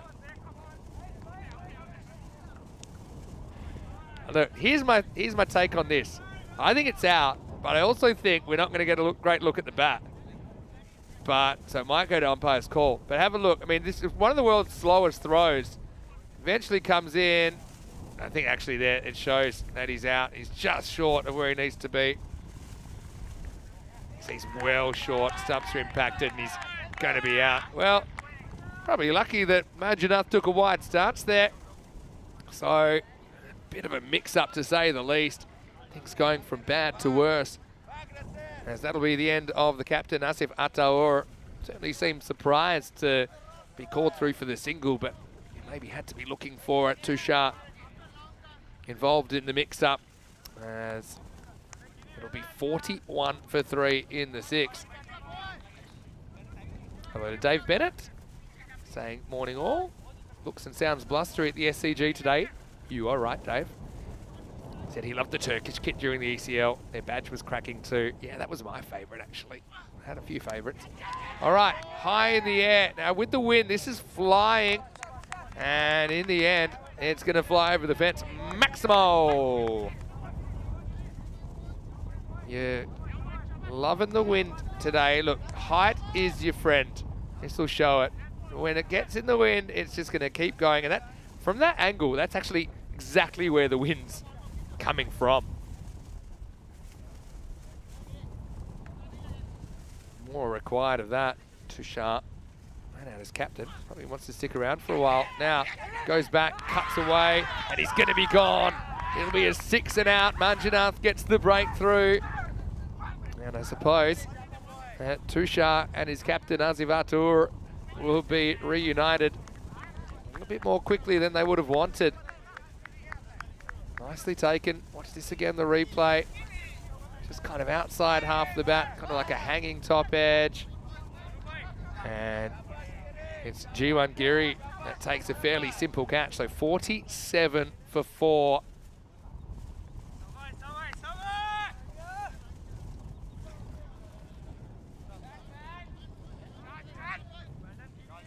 It's just kind of falling apart for Team Tigers Portugal at the moment. Kroom saying that throw to the bowler's end was like one of his throws. That was Anip Kumar Shivistav, the captain. I suppose he got the job done in the end. Just worked away to the leg side.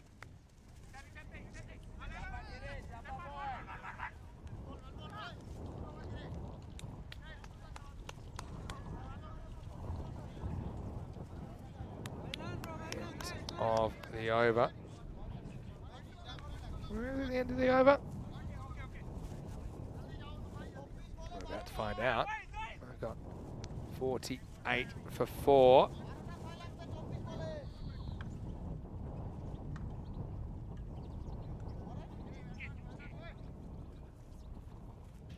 It's not the end of the over just yet, as thought. Manjunath. This is short and gets whacked away. Well, the extra ball gets put to good use, as it'll be Maximo to finish the over, and after 6, it's 54 for 4. Hello to Monkey Man as well. Good to have you with us. Willie had a question about the action. Here's the thing. You're allowed to have a bent arm. It's just if it straightens or not. I think you can see there's a bend in the arm. One thing that will be sure is there's a process in place for suspicious bowling actions. I'm not saying it is or it isn't, but yeah, the process will take place using the footage. So we're pretty experienced in dealing with this now. But anyway, hoping for Manjunath that the video's on his side. All right, here's over number 7. Rutul Chowdhury is going to bowl it.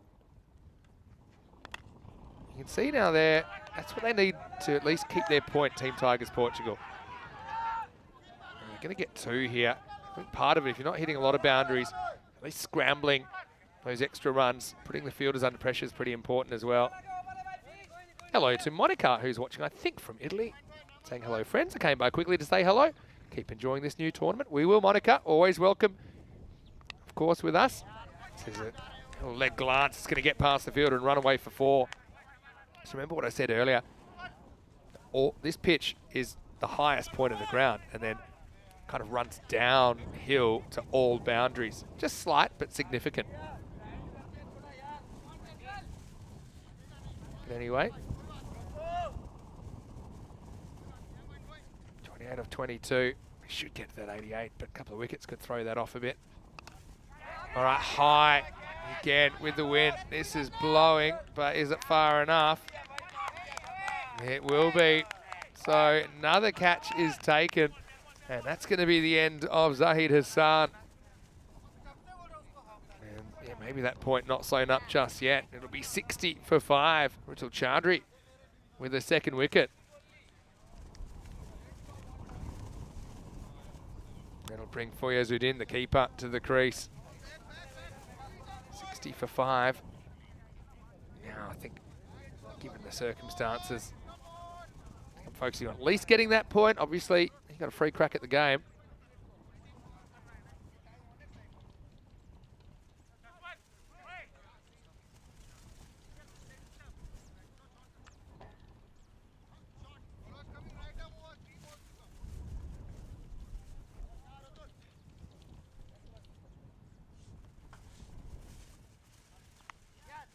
Worked away off the hip, and Uddin will get off the mark.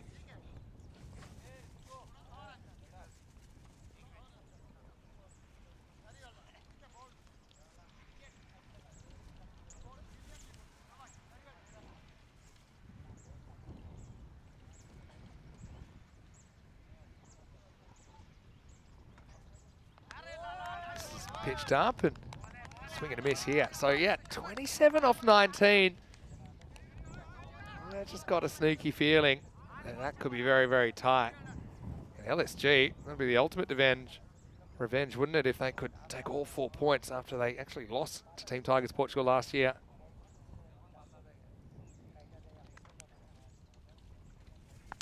Well, that looks high to me. I probably want to have a look at it. Just when you see a batter pulling a full ball, it's generally a sign it's high. For me, it's high.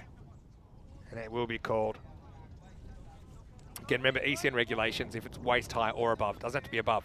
So that's probably a classic one that's probably hitting him in the waist. I think the spirit of the condition is that that's not really a fair delivery. So a free hit coming up. Can they make the most of it? Hits onto his own foot. And they'll get through for a single end of the 7th over. And Team Tigers Portugal, I think, focused on that point now. They need 24 off 3 overs to do that at the end of 7, 64 for 5. Coming up next, 2 teams going head-to-head, including Coimbra Knights. Good to have them back in the European Cricket Series here in Santarém. Led by Lovey Saini. They'll do the keeping as well for the Coimbra Knights. They'll be back in their traditional red kits, I'm sure, taking on Gamblers SC. Gamblers had a 1-1 day yesterday. Interesting couple of battles with Gorka 11. Hudu Goliath set a record 4 stumpings in an innings yesterday. He'll be leading out the Gamblers. So I think Akush Kumar looked good. Ran himself out in one of the games. Japakash had a pretty good day as well. News from the toss. Coimbra Knights winning the toss, electing to bat in that one. Stay tuned. Starting in half an hour. 2nd of 5 matches today. Samad gets the ball now. Samad Usata. Over number 8. Again, I think you can draw a real clear connection in this game between the team that's bowled more balls accurately than the other. And LSG have been a lot better in that aspect. And you look at the score, the run rates. Okay, 12.5 in the first innings, when TTP were a bit loose. In this innings, going to go more like 9 and over. That's probably not the best delivery, but gets away with it. So yeah, keep an eye on that equation for the point. 23 off 16 now.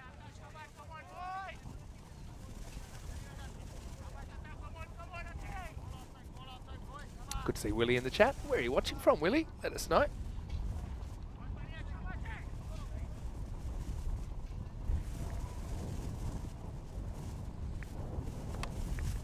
This is dragged down to long on, where Nipsing does a fielding. Oh, well, how about this? He's slipped several times and he's gotten back. Well, a little bit of Bambi on ice about this as well. Have a look at this. He's trying to get creative to get the strike back, Russell, and then over he goes. Whoop. That's one slip, and then getting back. He's got the staggers. Did very, very well to eventually get back to safety.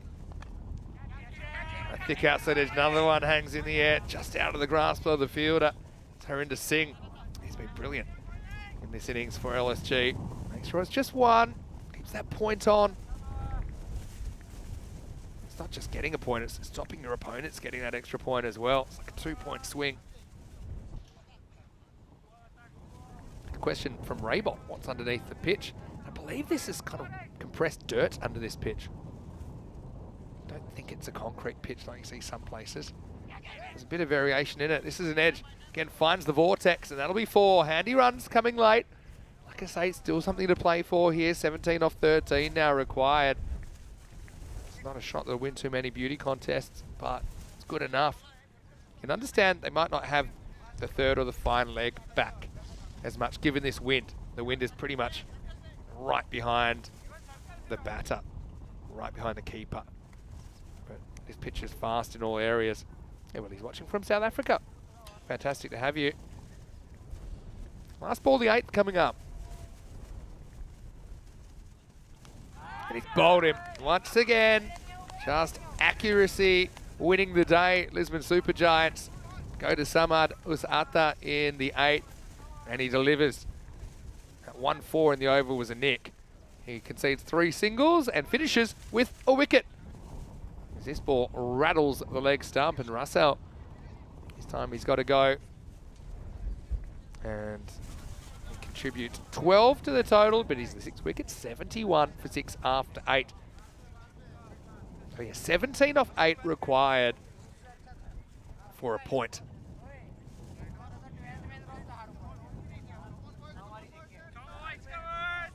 Dave said he's bought some hand warmers for Drew. Ah. Good decision, Dave. Must admit, I was still using mine this morning just to keep my hands toasty. Beautiful atmosphere here. The sun pokes out for the first time in a while. Still very blustery though. Currently 14 degrees. Here's the 9th over. Starts with what I think it's going to be a wide. As called. Just too short. It'll be the one for the over as well. Again, anything over the shoulder is fine, but over the head will be a wide. All right, 16 off 12 for a point. Can they get there? Gets a bit of bat on this. That's going to fly away for 4. Good batting by Udin. Again, it's not necessarily the result they were looking for, but if they could at least get a point, it's a much better start. Considering the competition is going to be pretty fierce, I think. 7 teams fighting for 2.5 places.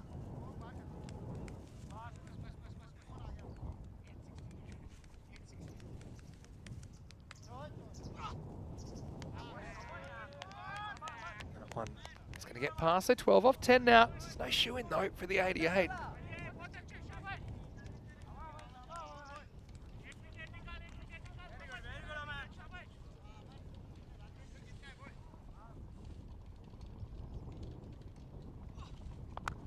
All right, this one swung away to the leg side, and that gets past the fielder. That'll be 4.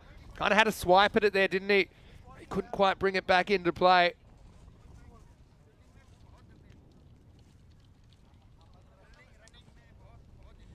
Eight off 9.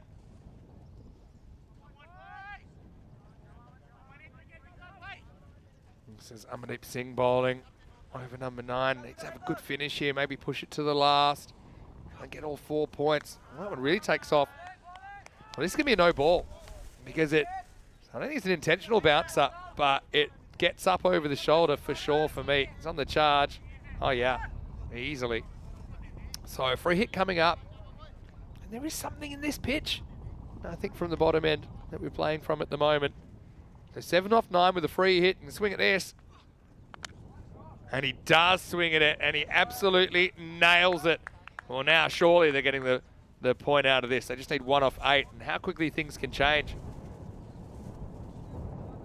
Maximal struck by Fayazuddin. Surely gets them to safety now. But still they're going to go down by a lot.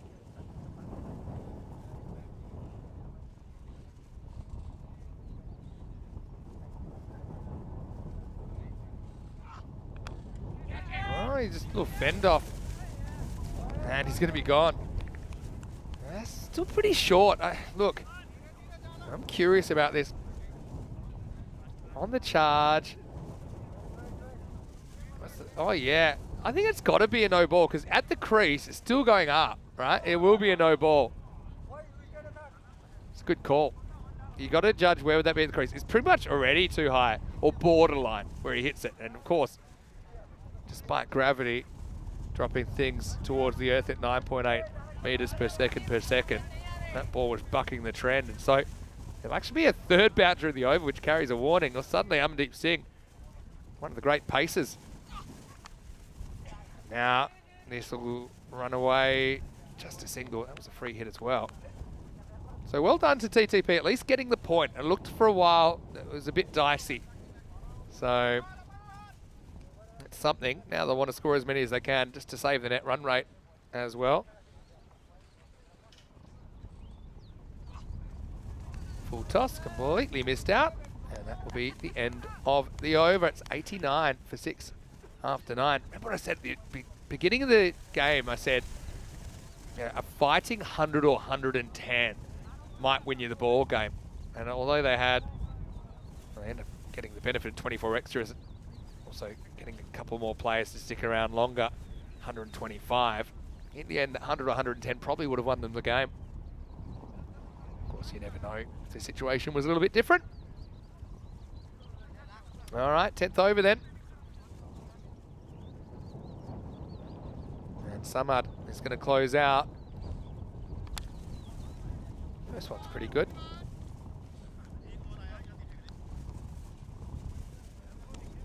First ball just worked away for one. So these two, remember, they'll meet again later in the day.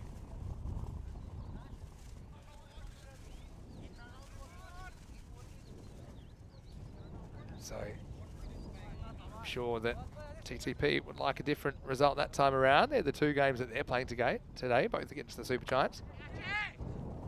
This is driven straight to the fielder. In comes the throw. Let's not forget we had that 5 in the first over as well. Just kind of inflated the score a little bit for TTP.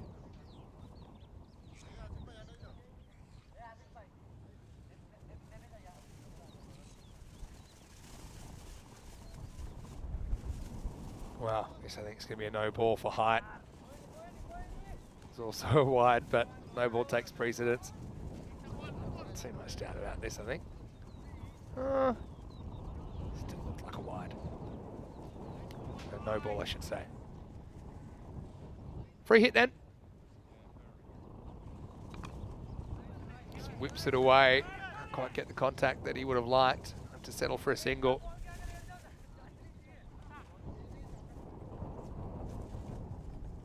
Once again, want to remind everyone we'll be back in 20 minutes with the next game. Coimbra Knights on the park. They didn't play in the series here last year, so it's good to have them back. Got a bit of travel to get them here. Anyway, this is up in the air, and it falls just away from the fielder, Rutul Chowdhury.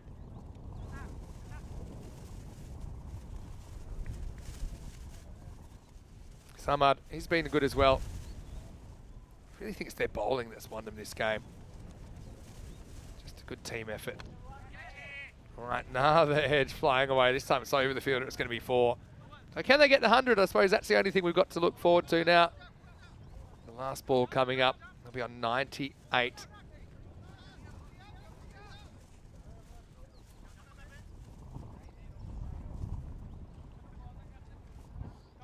Udin, he's been pretty good here. They made sure they've gotten the point. Came in at number 7. He's hit 3 4s and a 6 in his innings. Comfortably the top scorer now. Here's the last ball of the innings. And it's another edge that's going to fly away. And this time it will be stopped. I think they'll just settle for the one in the end. So they don't quite make the 100, but not far away. 99 off the 10 overs. And the margin is 26 runs between these two teams. And their first hit out of this European Cricket Series. Match 6 sees Lisbon Super Giants 125. Team Tigers Portugal 99. Lisbon Super Giants will have to settle for the 3 points. Team Tigers Portugal, they do walk away with 1. This is what's coming up. We'll be back in around about 15 minutes to take you into this one. Coimbra Knights taking on Gamblers SC. The Knights winning the toss and electing to bat in that one. Their first chance to get on the park in this European Cricket Series against the Gamblers, the ECL 24 representative side that went 1-1 yesterday. Let's go back, and it was a chaos start, really. One was hit to the boundary, one was thrown to the boundary in the first over. But really, it wasn't too long before Lisbon Super Giants settled into a pretty good rhythm. So although 15 came off the first, Harinder Singh's 2 overs, both going for just 3.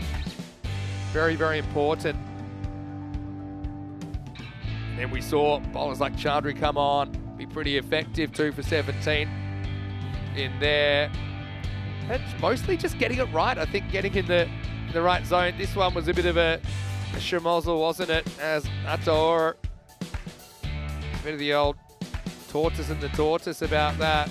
But he got run out, and then we saw Russell whacking a 6. We saw Tushar hitting a 6 before that. But really, it was out of play, the 126, so they had to focus on the 88 at least to get the point.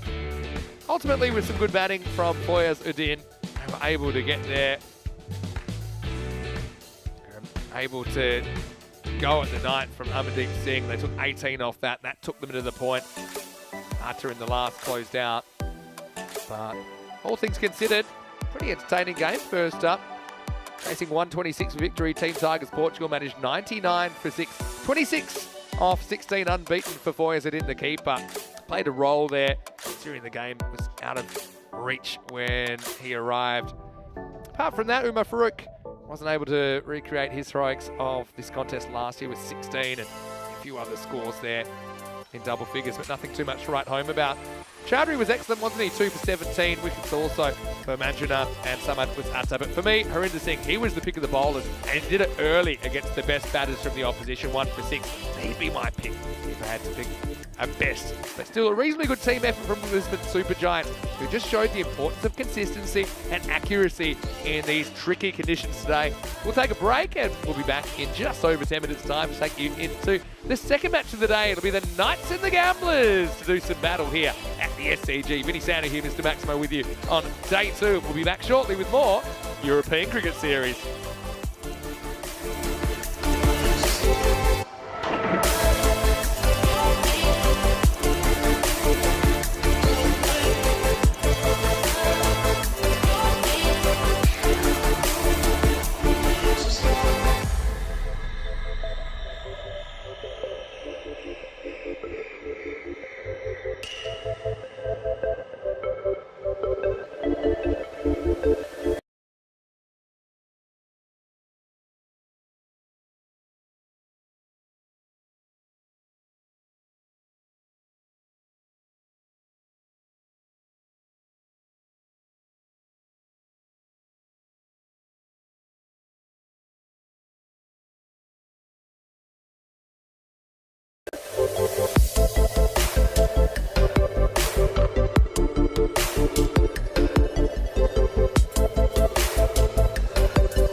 This European Cricket Network event is proudly brought to you by HCL Software, Paramatch.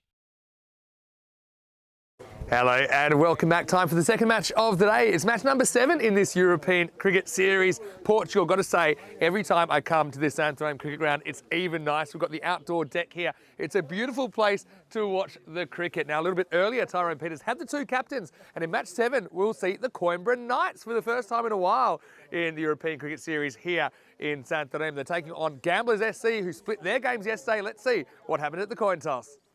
Gamblers to call. Head. Head is the call. Whoa. It's the tails. We're going to bat first. They're going to bat. There you go, news from the toss. Knights winning it, electing to bat. Yeah, love being here at the Santarém cricket ground. It's Europe's very own SCG, and heading into the second game of 5 Coimbra Knights. Good to have them back in this series. Of course, we have seen them hosting a fair few night series there at the Miranda de Corvo Stadium. That's just outside of Porto, but here they are back in the Lisbon area. Lavisaini leading the side out today. Satinder and Ravinder Singh listed to open the batting. We'll see if that's how it works out.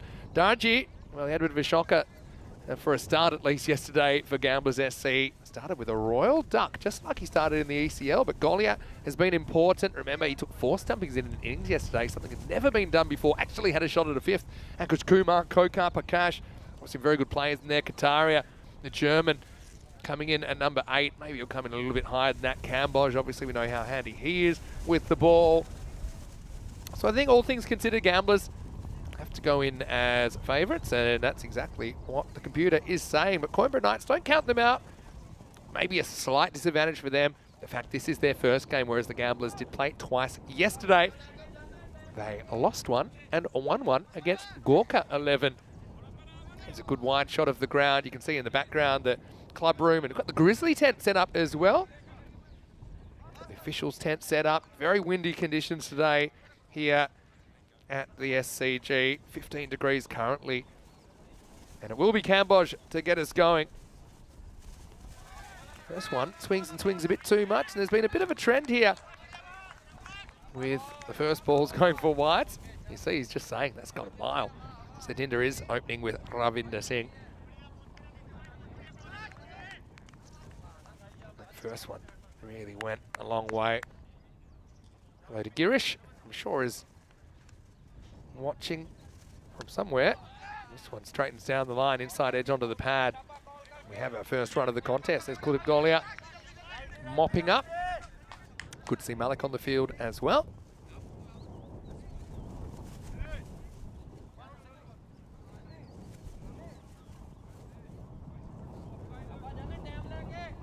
You can hear the wind as well, can't you? Oh, I think they put the sight screen there to cover the car. That's an interesting strategy.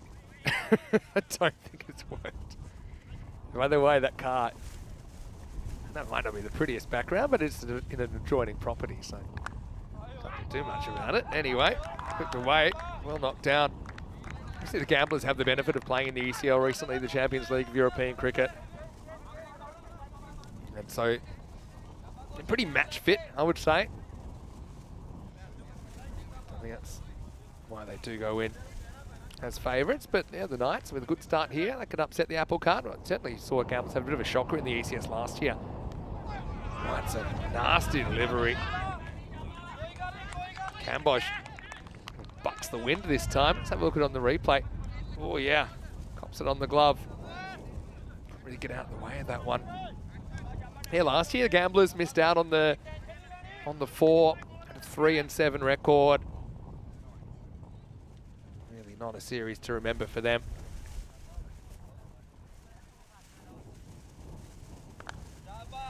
This one's driven, just having a bit of trouble getting going here.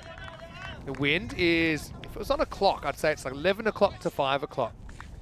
So it's basically behind the batter if they can get under the ball. But I think the issue is, especially with a new ball, it's very unpredictable with the swing.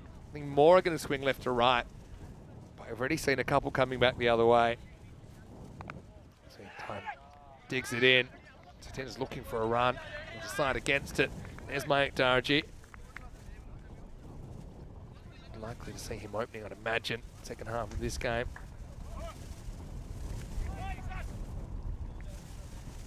Welcome back to all of our viewers, no matter where you're watching from around the world. Terry Richmond, tell me more about your quiz show filming. I'll slip that one under the radar. All right, this time he does go under. Oh, it's dropped. It was a pretty easy one, I got to say. That's Nishant Verma. Have a look at him here. Pretty much straight to him. Bang. Finger, shoulder, grass. I suppose T10 hasn't really hurt you yet. So, end of the over. It's 3 without loss after 1. Of course, the big news in the last week was that the European Cricket Series is heading to England. First time we've ever been in the UK. 5 days there. Looking forward to it. 6 teams. So 5 club teams. The 6th team will actually be an NCC A11 that will go straight into the final day. Play at least 2 matches. That's kind of how the England 11 gets picked. So that's the thinking behind that. And Rains Park was talked about as the venue. Again, still not 100%, but wait for this new over to start. Verma, after dropping a catch, is going to get pounded. Maximo! Well, Ravinda not having any such issues. Satinder found it hard going in the first over. Verma's day going from bad to worse. Yeah, so we talked about the Monday the 27th in London to be a bit of a meet and greet day. So if you're free, I know it's a bank holiday there in the UK. Also, the whole week's half term, so the kids shouldn't have school. You can bring them down. Catch a bit of ECS. Okay, this one's just poked away, but into the gap, fortunately, for Ravinda. He'll just get a single. Both these two, first time we've seen them on the network, so obviously Knights think highly of them to put them out here, opening the batting.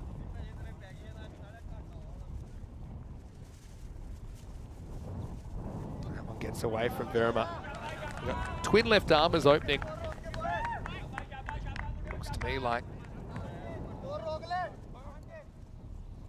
the Bales. Back on the stumps. Found some heavier ones, that's good to know. All right, high. Now with the wind, this is gonna fly and it'll get away. Whoa, whoa, boy, oh boy. I think he's all right, he stuck the landing. That's Kataria. Wow. Wow, this is like something you'd see in the Olympic gymnastics over the vault. Whoa! Boy meets fence. Action in the first degree. Kataria shakes it off. Oh, wow. Oh. Well, I could see it coming, but I couldn't do anything about it. Kataria sees it. Over he goes. Oh. I mean, he's not hurt, which now means it goes down in the hilarious bucket. And Sagar, he's got a moment that we'll remember for years to come. That'll be 4. The thing was, he was never going to stop it either. Oh, well. Ladies and gentlemen, I present you the European Cricket Series.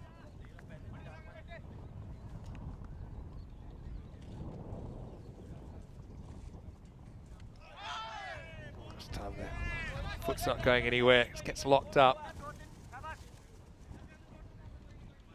Saga Kataria.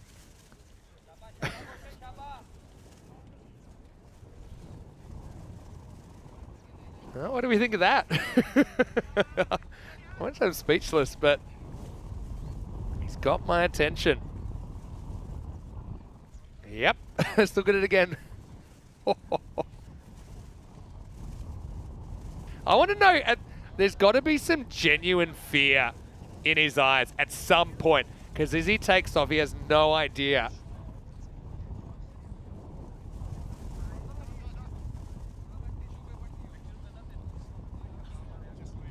The good news is, he's okay. Everything else seems kind of pedestrian after that. Come on, Martins, give me one more. I want to see. I want to break this down.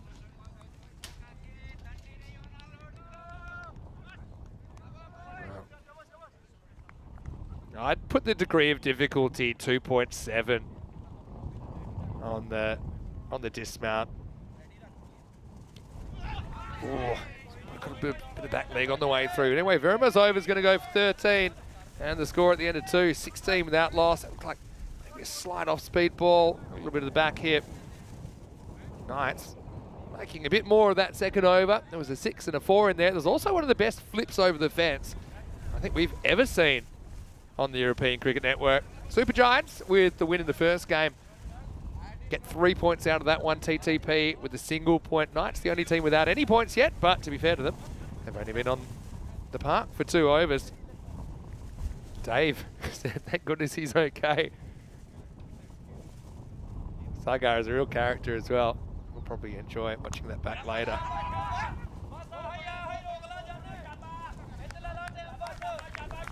Also, there's a minimum distance that the fence is from the rope, and it is at least that distance around the ground. But yeah, sometimes fielders are so focused on trying to stop the ball, they forget that there's that barrier. The other thing is, I think I mentioned that all slopes to the rope are downhill, so you're actually accelerating. Just couldn't pump the brakes in time. Kambosh gets a second over, continues his battle.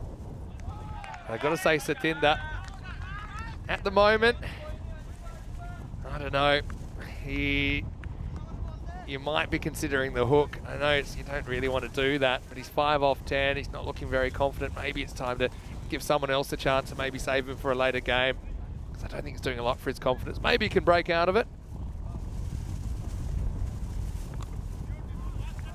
Here, Kambosh is pretty happy. Sathinder doesn't really attack this. Monkey Man says ECN gymnastics hour. Dave says gymnastics is not his sport. I don't know. I think he actually did it pretty well in the end, intentionally or otherwise. Anyway, you can't fault the effort.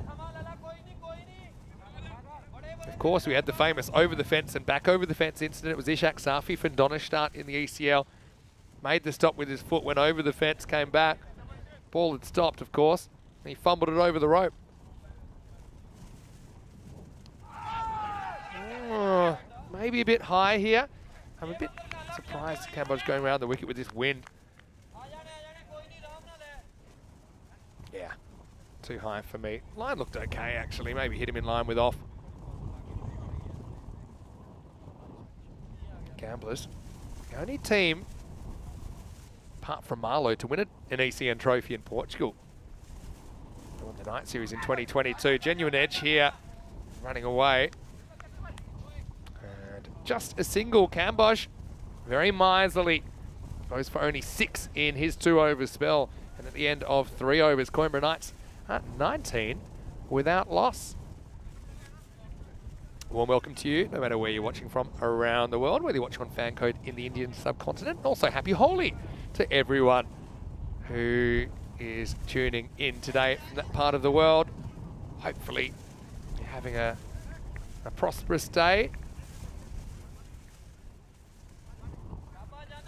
Also hello to everyone watching on our YouTube channel, ECN European Cricket Network. Hello to Ashvir Ramdat, nice to see you.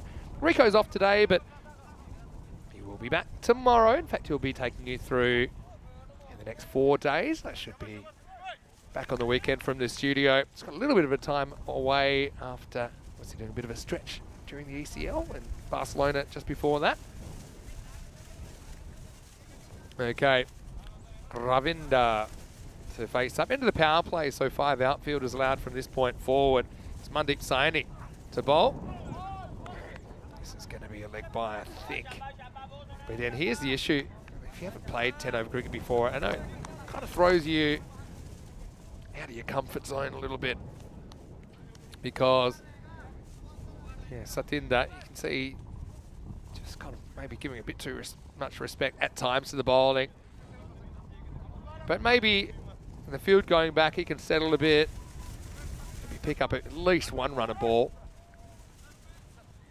I'll be hoping that he can succeed at the top of the order. Manip Saini around the wicket. This time he does throw the hands very hard at it. Flies down, and it goes down.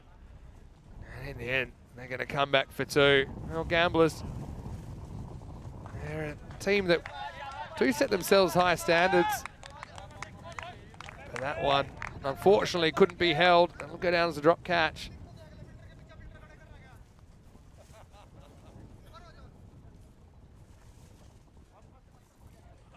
Satinda will get two, and we'll be hoping that he can make the most of the missed opportunity and get this score ticking. Chips across again, hits this one pretty well. That's going to be 4 runs. So there you go. That's why they don't hook him. They've got faith. Obviously, change of bowler. You got change of field as well with 5 outfielders. Just kind of don't feel as claustrophobic, I suppose, as a batter in those conditions. Hello to Jules Udebridge. Good to have you with us. What do we think of the flip? Anyone else want to comment?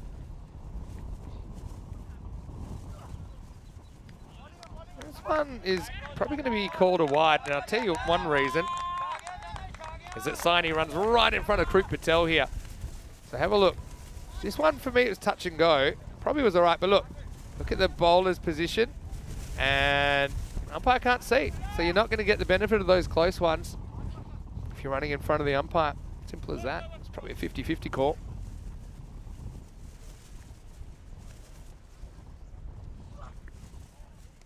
Just one thing I want to highlight. Just look at the footwork here from the batter, Satinda. He's got a natural habit. He starts in front of off almost, but look at that. That little, it's like a reverse trigger. He's backing away with that back foot every single time. And it's making it hard to access those off-stump balls, if you want to be technical. There it is again, see? He gets the end of the bat on this one, flies away, and this time he'll be gone. So it won't be lucky a second time. Well, the shoe almost comes off, but it will be a wicket. Kokar takes the catch. But yeah, Satinda, just a little technical thing. If you want to really break down why was he missing so many balls, I think one reason would be that little trigger away from the ball. As you see that catch safely taken, the first wicket goes down, 27 for 1. Yeah, but if he could break that habit, I just think bowlers bowling that offside channel wouldn't bother him so much. He'd be able to get a bit more into the shot. Anyway, first one down is Ravi Jaku. That comes to the crease at number 3. Saini's bowled a pretty good over. Obviously, the higher level you go, the bowlers, they have more of a handle on where they're putting the ball. So, obviously, seeing Satinda backing away, the bowlers, if they can, they'll be putting it wide of the off stump, not quite a wide, and making it hard for him to score. And that was kind of the tail of the tape, wasn't it? He goes for 12 off 16. Jaku just angles this one away for a single. Kudik tries to manufacture it into something. I think he was home anyway. Ran very wide, though. Say that. Oh, in fact, I don't know if he was in or not, but look how wide he runs here. Almost like he had one heavy shoot. Would have been a bit of a disaster. Anyway, end of the 4th over, and Coimbra Knights 28 for 1. Ruskin Man asking, would the winners of this tournament get an ECL spot next year? Short answer is no, that's not the case. It's up to each individual federation how to determine their ECL team. Now, most teams, and I think this is the right way to do it based on a tournament that lasts the whole season. And it really depends country by country. But they're just really starting the season here in Portugal. So the winners of the domestic T20, which will take place throughout the summer, they're the team that will go to the ECL. Much as we'd be entertaining, I suppose, they did it from ECS. Oh, he's gone. Well, what a catch by Kokar, his second in as many overs. And this was absolutely belted tennis style. Hits the right hand, pops up, and then he knows that he's got time to go and get it on the second effort. But this is probably smacked into the thumb or the end of the fingers. It's brave, but it's effective. And so that'll be the end of Jaku for 1. It's 28 for 2. Watch this one. Bang. knocked up, takes the catch instinctively, has a look down at the fingers, doesn't like what he sees. Yeah, I think, yeah, end of the fingers. That'll sting a bit. Probably nothing more than that, but yeah, great recovery from Kokar. As he takes a wicket, first ball that he bowls. Jaku has to go, and it's 28 for 2.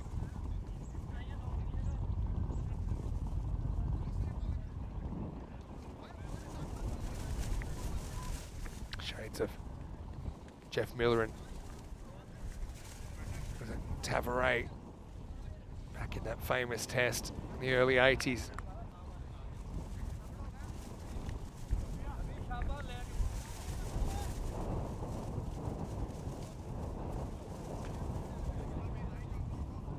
Anyway, means the captain, Lovey Saini, comes to the crease. He'll also do the keeping in this one. All right, this one's flat batted as well. Not hit tremendously firmly. So that's Ankush Kumar that does the fielding.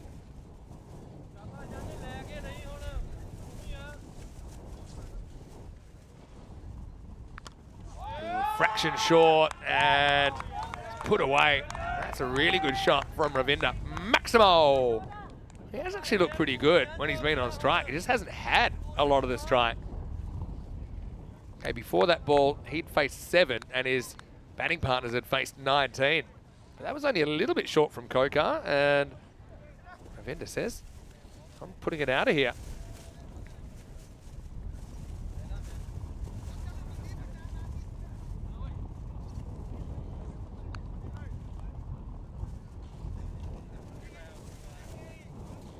Coimbra Knights, 9%, obviously not the start they were looking for. Still plenty of cricket to go on this one. And this time, Ravinder gets a little bit careful with Kokar. Hello, Ador. Good to have you in the chat as always. Oh, he might have nicked this. This ball is so wide, he almost needed like a telescopic bat to reach it, but he's got a little bit of a toe on it, I think, and Golia does the rest. Have a look at this ball. So wide, it's right down towards the bottom of the bat. Little thin edge, would have been a wide. And instead, it's a break for gamblers. And Ravinder's gonna have to go for 16, the score 35 for 3. Once again, great keeping from Kuldeep Golia behind the stumps. Kokar gets rewarded for a ball which was suboptimal. Shows him the fingers must be all right. Hey, these players in Europe, they're tough. These are tough conditions out there. Very windy, very blustery. 15 degrees currently with a wind chill. Probably feels a bit colder than that.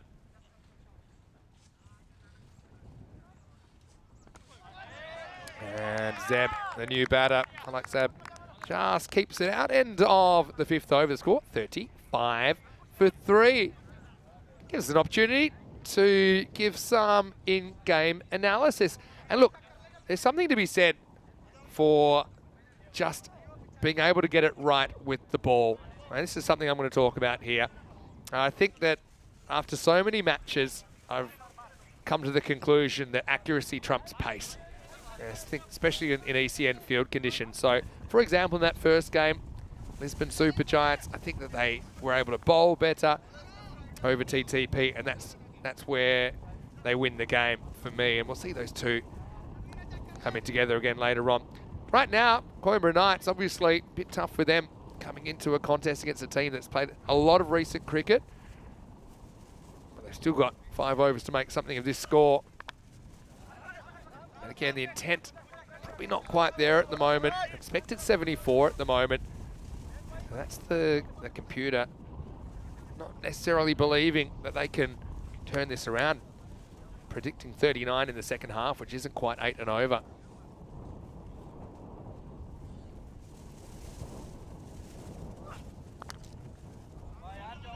This is hit to long on, just a single.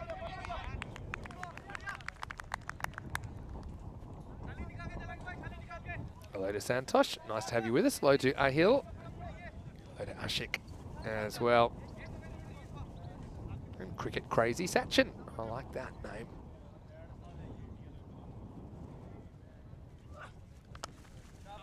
That's pretty well timed by Zeb, but that's his luck. He hits it straight to the field. That's kind of the standards that you would expect from Gamblers, the team that have just come from the ECL. Now, obviously, fielding here at the Santhorame Cricket Ground, a bit more difficult than the Carlton Oval. Swing and a miss here.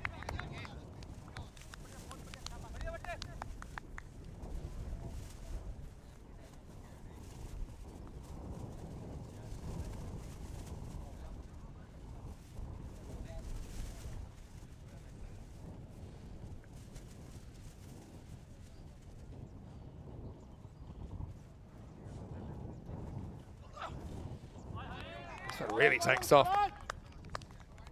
Oh, it's going to be called a wide. Must have gone over their head. Saini can't believe his own pace. Top of the fence. That's his head. And it's probably just over that. Oh, but then standing at the crease. Yeah. Touch and go. You just call them as you see them there. From square leg. Bowled him. Ah, Saini, don't worry about the short stuff. Pitch it up. And it's one Saini getting another. Mandeep gets through Lavi, who tries to kind of standing sweep that one over the leg side. Instead, the stumps get castled. And that's the 4th wicket down. Knight struggling. 38 for 4. Classic just kind of trying to swing across a straight ball. And the score now 38 for 4. Jules is asking me, do I have any plans for my days away from the Cube of Dreams? I will say, full disclosure, because of the windy conditions today and the threat of rain for the rest of the week, we've actually moved into the club room. So you see that building next to the second tent from the left. That's where I'm actually watching from through the window today. Rico will be taking this position for the rest of the week. My plans, I'm just going to go catch up with some family and friends in Australia, actually. I'm getting back after spending a fair bit of time here. I'll be commentating from the studio a bit later in the week. Saini bowls to Jagdeep Singh. And a dot to finish the over. So just the 3 runs off that over. Had the wicket in there as well. Mandeep, good spell from him. He finishes 2 for 11. And after 6 overs, the score is 38 for 4. Yeah, so I don't have too much planned. If I ever do get back to Australia, I normally play a little bit of indoor cricket. So I'll be playing a bit of indoor cricket while I'm back. Apart from that, I'll just be having a nice Easter weekend. Not often I get back. Ahil has a good question. Who's the replacement for Nasir Buluc in Team Europe? Well, it's not confirmed yet. I know that there's a bit of chat about some potential replacements. I know that Nuruddin Mujadadi from Germany was talked about, but not confirmed yet. Koka. First one's full toss and swept round the corner. Nice shot from Zeb. There's a correct shot for the situation, and we'll get 4 runs. 4 carreras.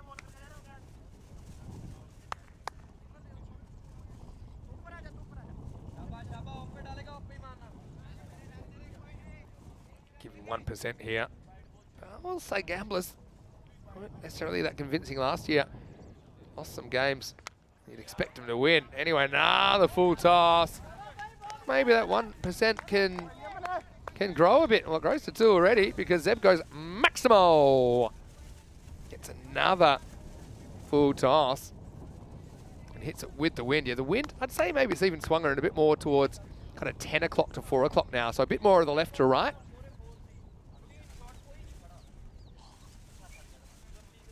I know that if I do get back to Australia, everyone will be talking ECL with me because that was on Fox Sports Australia.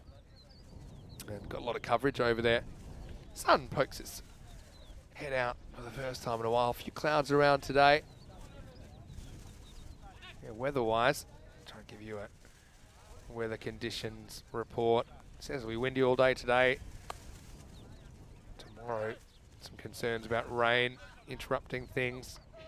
Got rain possible every day until Sunday. Hopefully it stays away.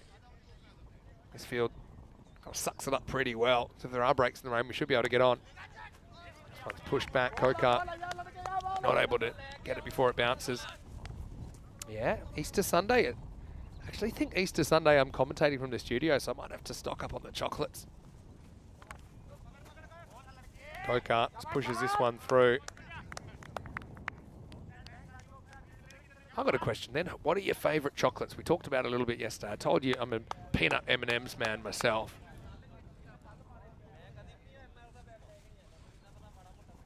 A few cream eggs will be going round. Quick work there, but top ball.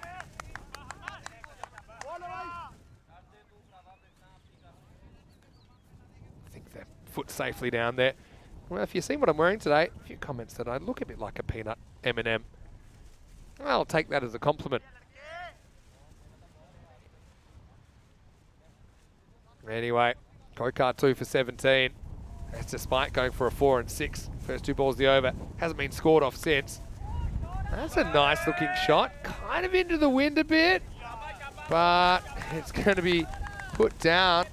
And in the end, it's going to go to the boundary. That'll be the end of the over. You can see he couldn't quite get there in the end and then just couldn't reverse his momentum out there. Sonny Dial.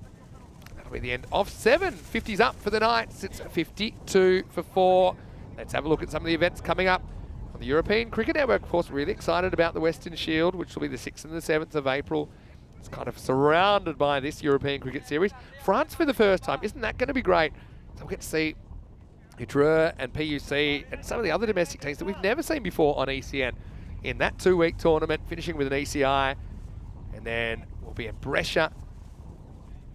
We've got the Medina Cup coming from France, actually, normally held in Malta, but just with ground availability, it's been moved to France this year. And then Estonia for the first time since 2020.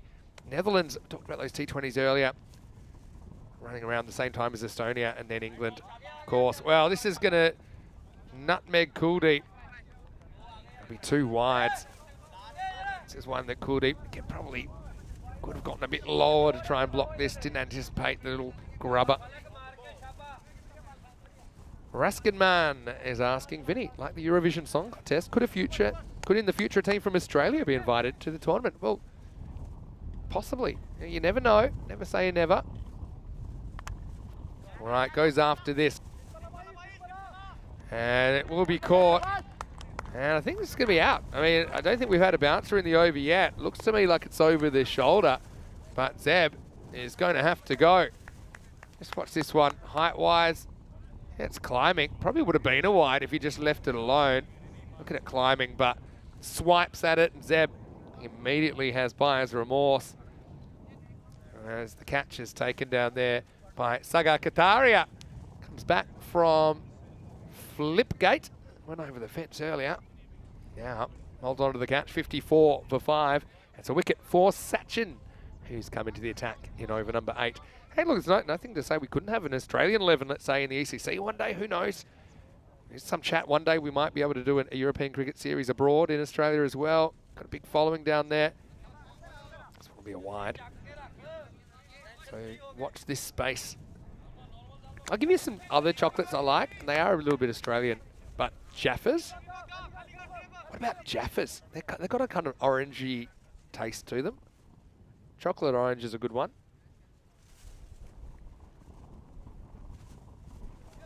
It's going to be a wide as well.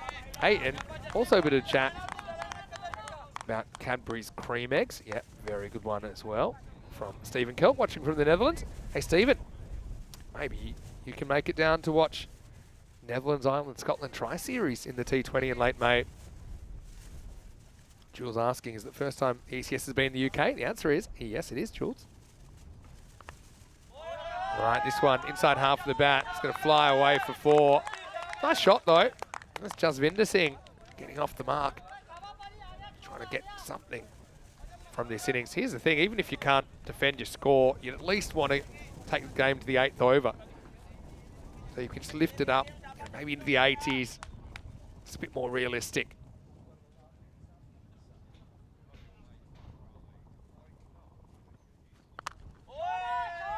This one's hit pretty well, but straight at the fielder. Yeah, so this weekend as well, I know in Europe the clocks are going forward for summer, and I'm pretty sure a lot of places in the world, I think including the east coast of Australia, they're going back. Oh, actually, time difference is 2 hours different from Sunday.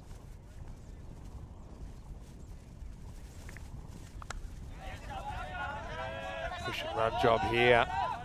Rolling, rolling. They're going to come back for 2, and he's going to be run out easily.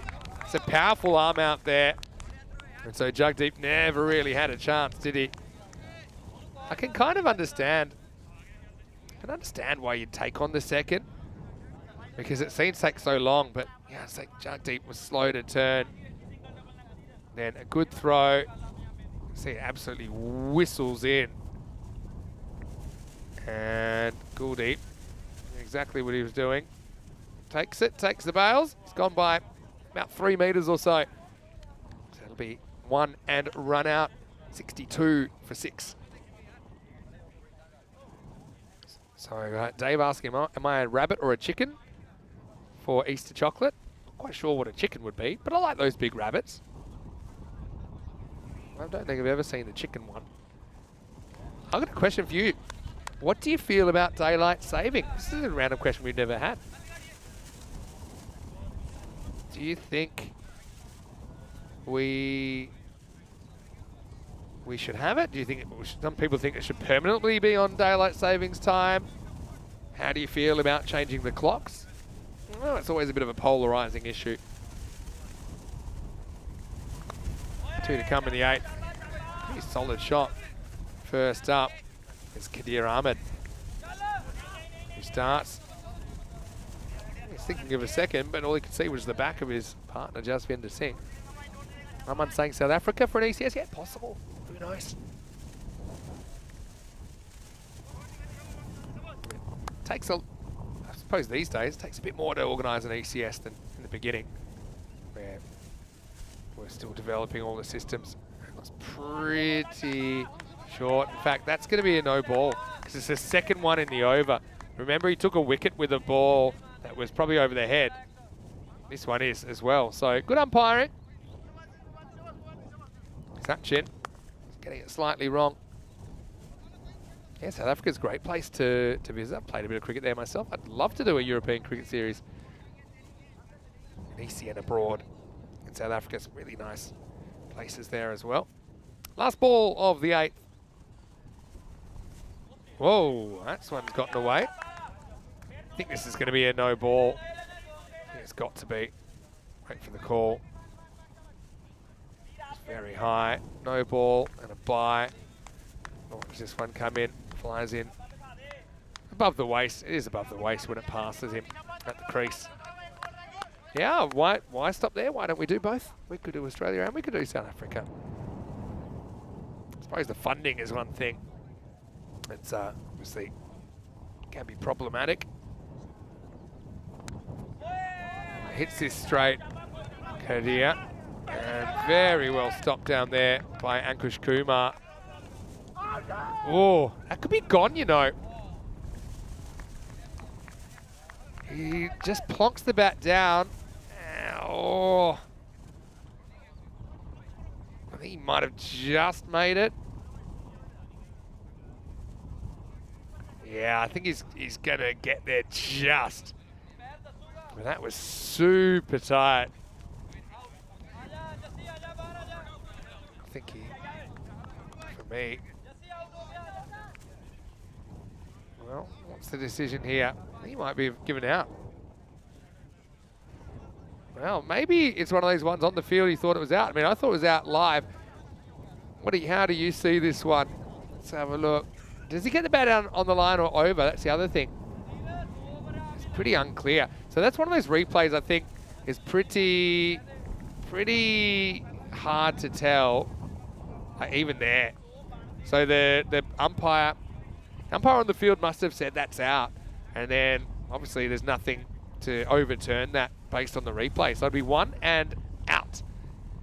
And it finishes the 8th over. 67 for 7. Sachin 1 for 15 off his over, but does finish with 3 wickets in the over due to the run-outs. Also had a few problems with extra deliveries, bowling an 11 ball over there. So 67 for 7. We'll head into the 9th.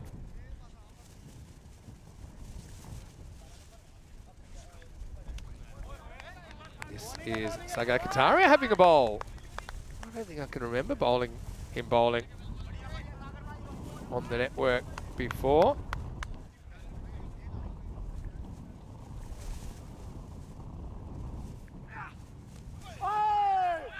This one catches him. Well, stand corrected. He did bowl 2 balls back in 2022. But yeah, this guy I've seen actually do a good job keeping, but obviously a goalier in the team normally has that position. This one comes back a little bit with the wind. Yeah, that's a pretty good effort as well. Hello to Jacob Stewart. Well, Jacob, I've got to say, congratulations, because if you didn't realise, you actually were one of the winners in the sweep in the ECL. Push and run job here. We'll get one, having to fight hard for every run at the moment. Yeah, the ECL viewer sweep, again, it was pretty popular. I'm glad everyone got so involved. Had something like 140 people involved in the end.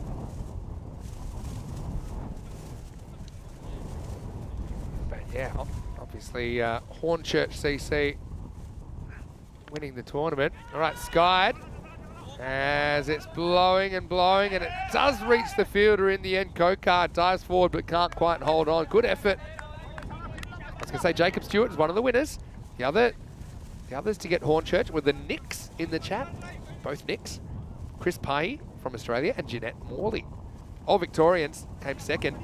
It's Louis Bruce, Alan G, Gail Williams, and Ian Lockwood. All right, another sky ball. How about this time? Oh, well, Kataria searching for his first wicket on ECN. And he's had 2 put down. First one was a bit difficult. Second one was a bit of a goober. Back to the drawing board for Sagar. Well, we saw him flip out before over the fence. He might be flipping out after those 2 drop catches off his bowling. But Gambler's still well in control of this game. 71 for 7 after 9. Jules has a question about the slope of the pitch. Are we going from the other end later in the ECS? Or we'll be switching ends for the Western Shield and then for week 3 of this European Cricket Series.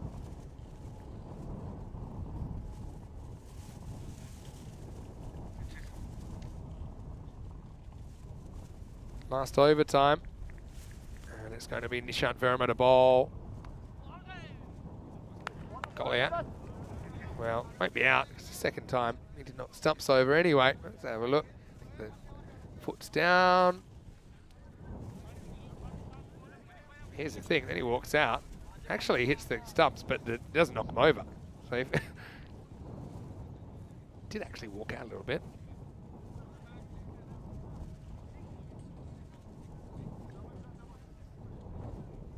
Yeah, but yeah, I suppose funding's that's the other thing in European cricket. It's not necessarily easy to make all this come together. It's amazing we can do what we can do. Bowled him. That's a stump explosion. Kadir was able to get 5 off 5, but couldn't deal with the 6th one as Verma gets it right. He swings all around it. And the Knights now in the last over. They're 71 for 8. Hello to Ewan Butterfield, who's tuned in. Where are you watching from, Ewan? He's asking how's Portugal. Portugal is lovely. I will say it's a bit windy today. Players deserve credit for trying to put on a show in tough conditions, particularly the wind. Yeah, Jake was asking, what's that about the sweep? Sweep is just it's like a random allocation of teams. So when people want to get involved, we'll give your team at random to cheer for. And as you drew Hornchurch, you're one of the winners. There was no prizes or anything like that. It's just for a bit of fun. Okay, Ghassan will come out, get a hit at 10. That's a pretty good shot. It's a little bit short, and he's just slammed it into the top of the fence. Maximo! Well, there we go.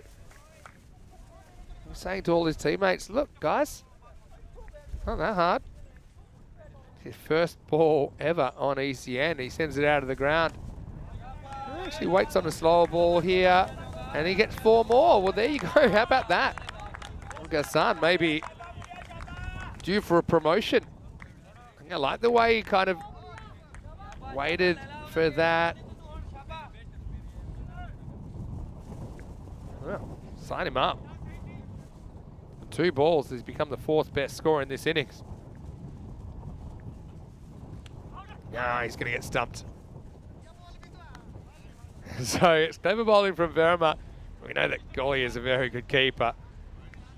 We see him doing that for the national team. So I think he sees him charging. Yeah, didn't need to charge. Should have just stuck with what was working. And Kuldeep stumped him before he even really turned around. But hey, impact innings. He scores 10 off 3. 81 for 9. We go down to the last ball.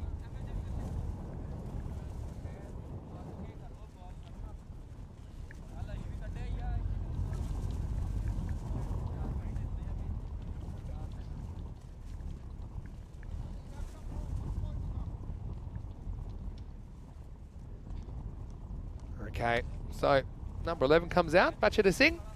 1 shot at glory, last ball coming up. Or not. Well, go on, run. I'll get 2 bonus runs there. So Rajveer Singh has only got 1 of 4 so far, has 1 more chance to add to that.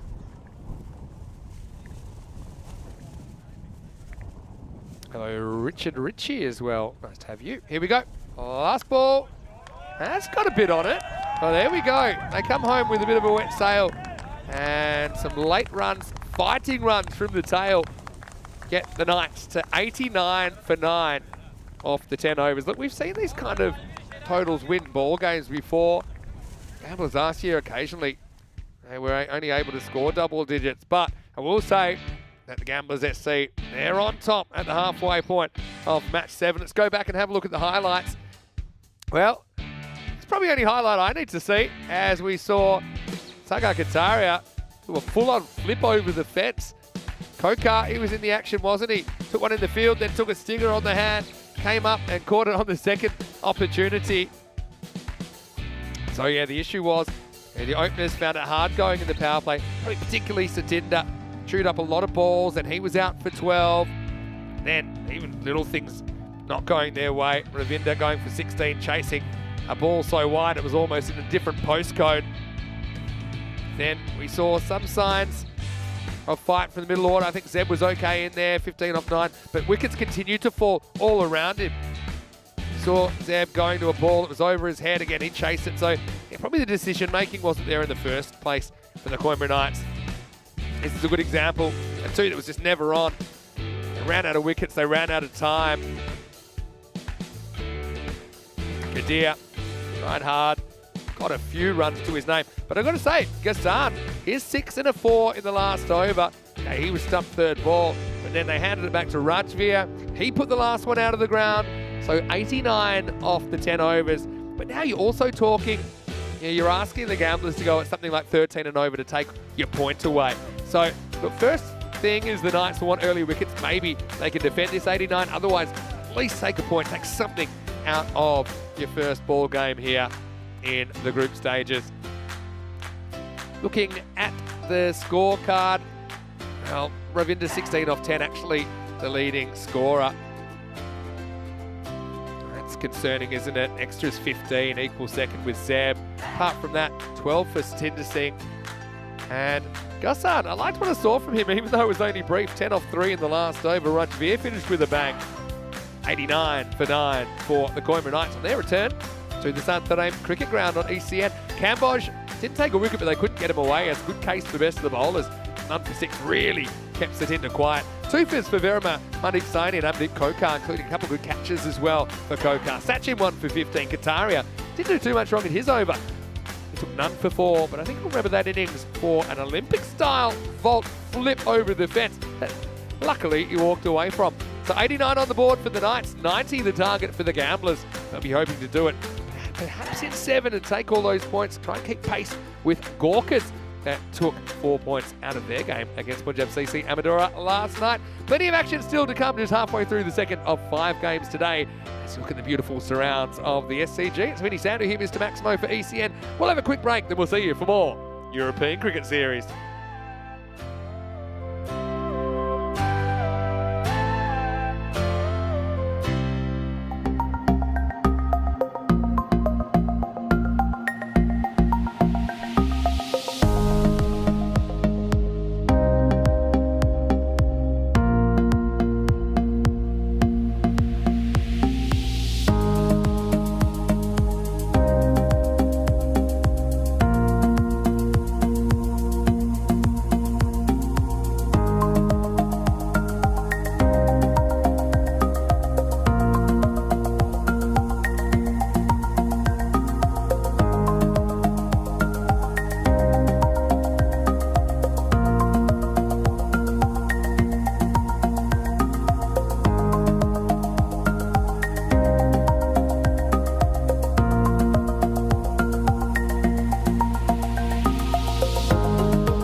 This European Cricket Network event is proudly brought to you by HCL Software, Paramatch.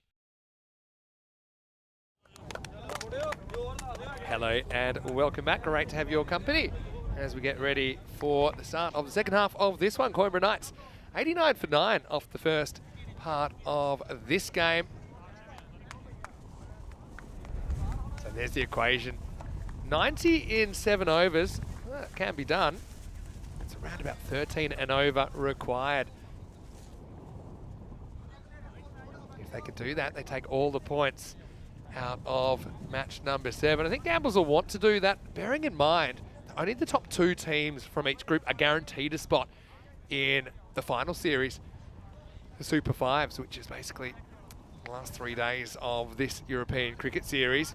Third team may get through if they outperform the third team in the other group.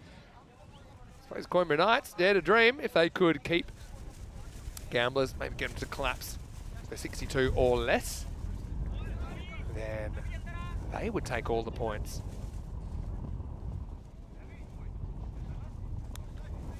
I'm going to say hello to all the fans who are watching. I know that Jacob's watching from Estonia.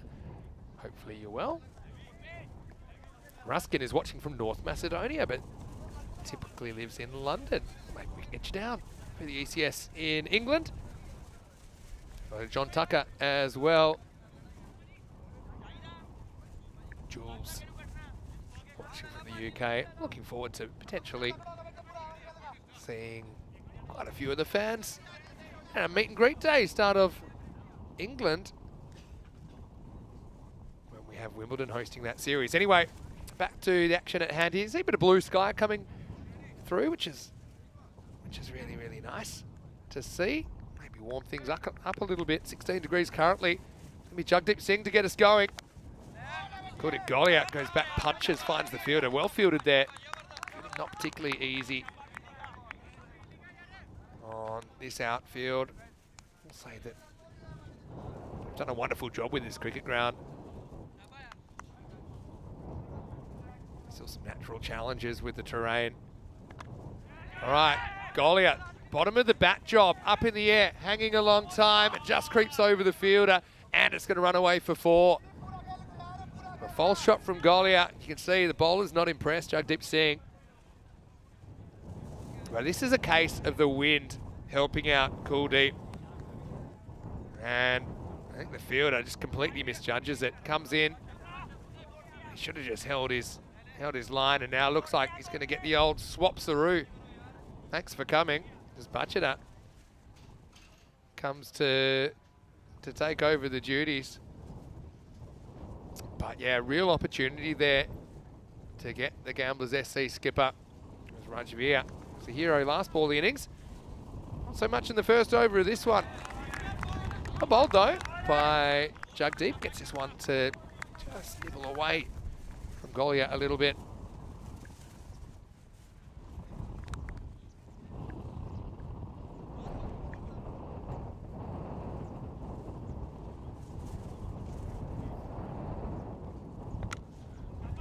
Goes full, hit down the ground. Well, here's the litmus test for Bachata, and he's up to it. After going one side of the field to the other to take over that position after the misjudgment. Does a good job.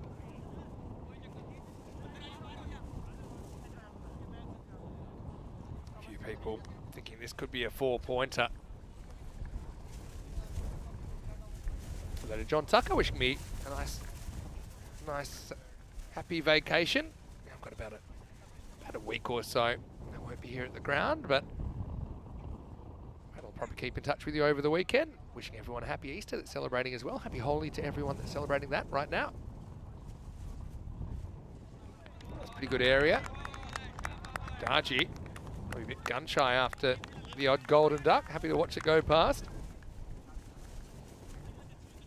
Chris Schinkel asking 4-pointer for Gamblers. Certainly on the cards, isn't it? About 13 and over required to do that. Yeah, hello to you, Chris, though. Wondering if you might be coming down to watch the Dutch, Irish, Scottish series at the end of May. I believe that'll be in Amsterdam. Down the leg side, this will be called a wide.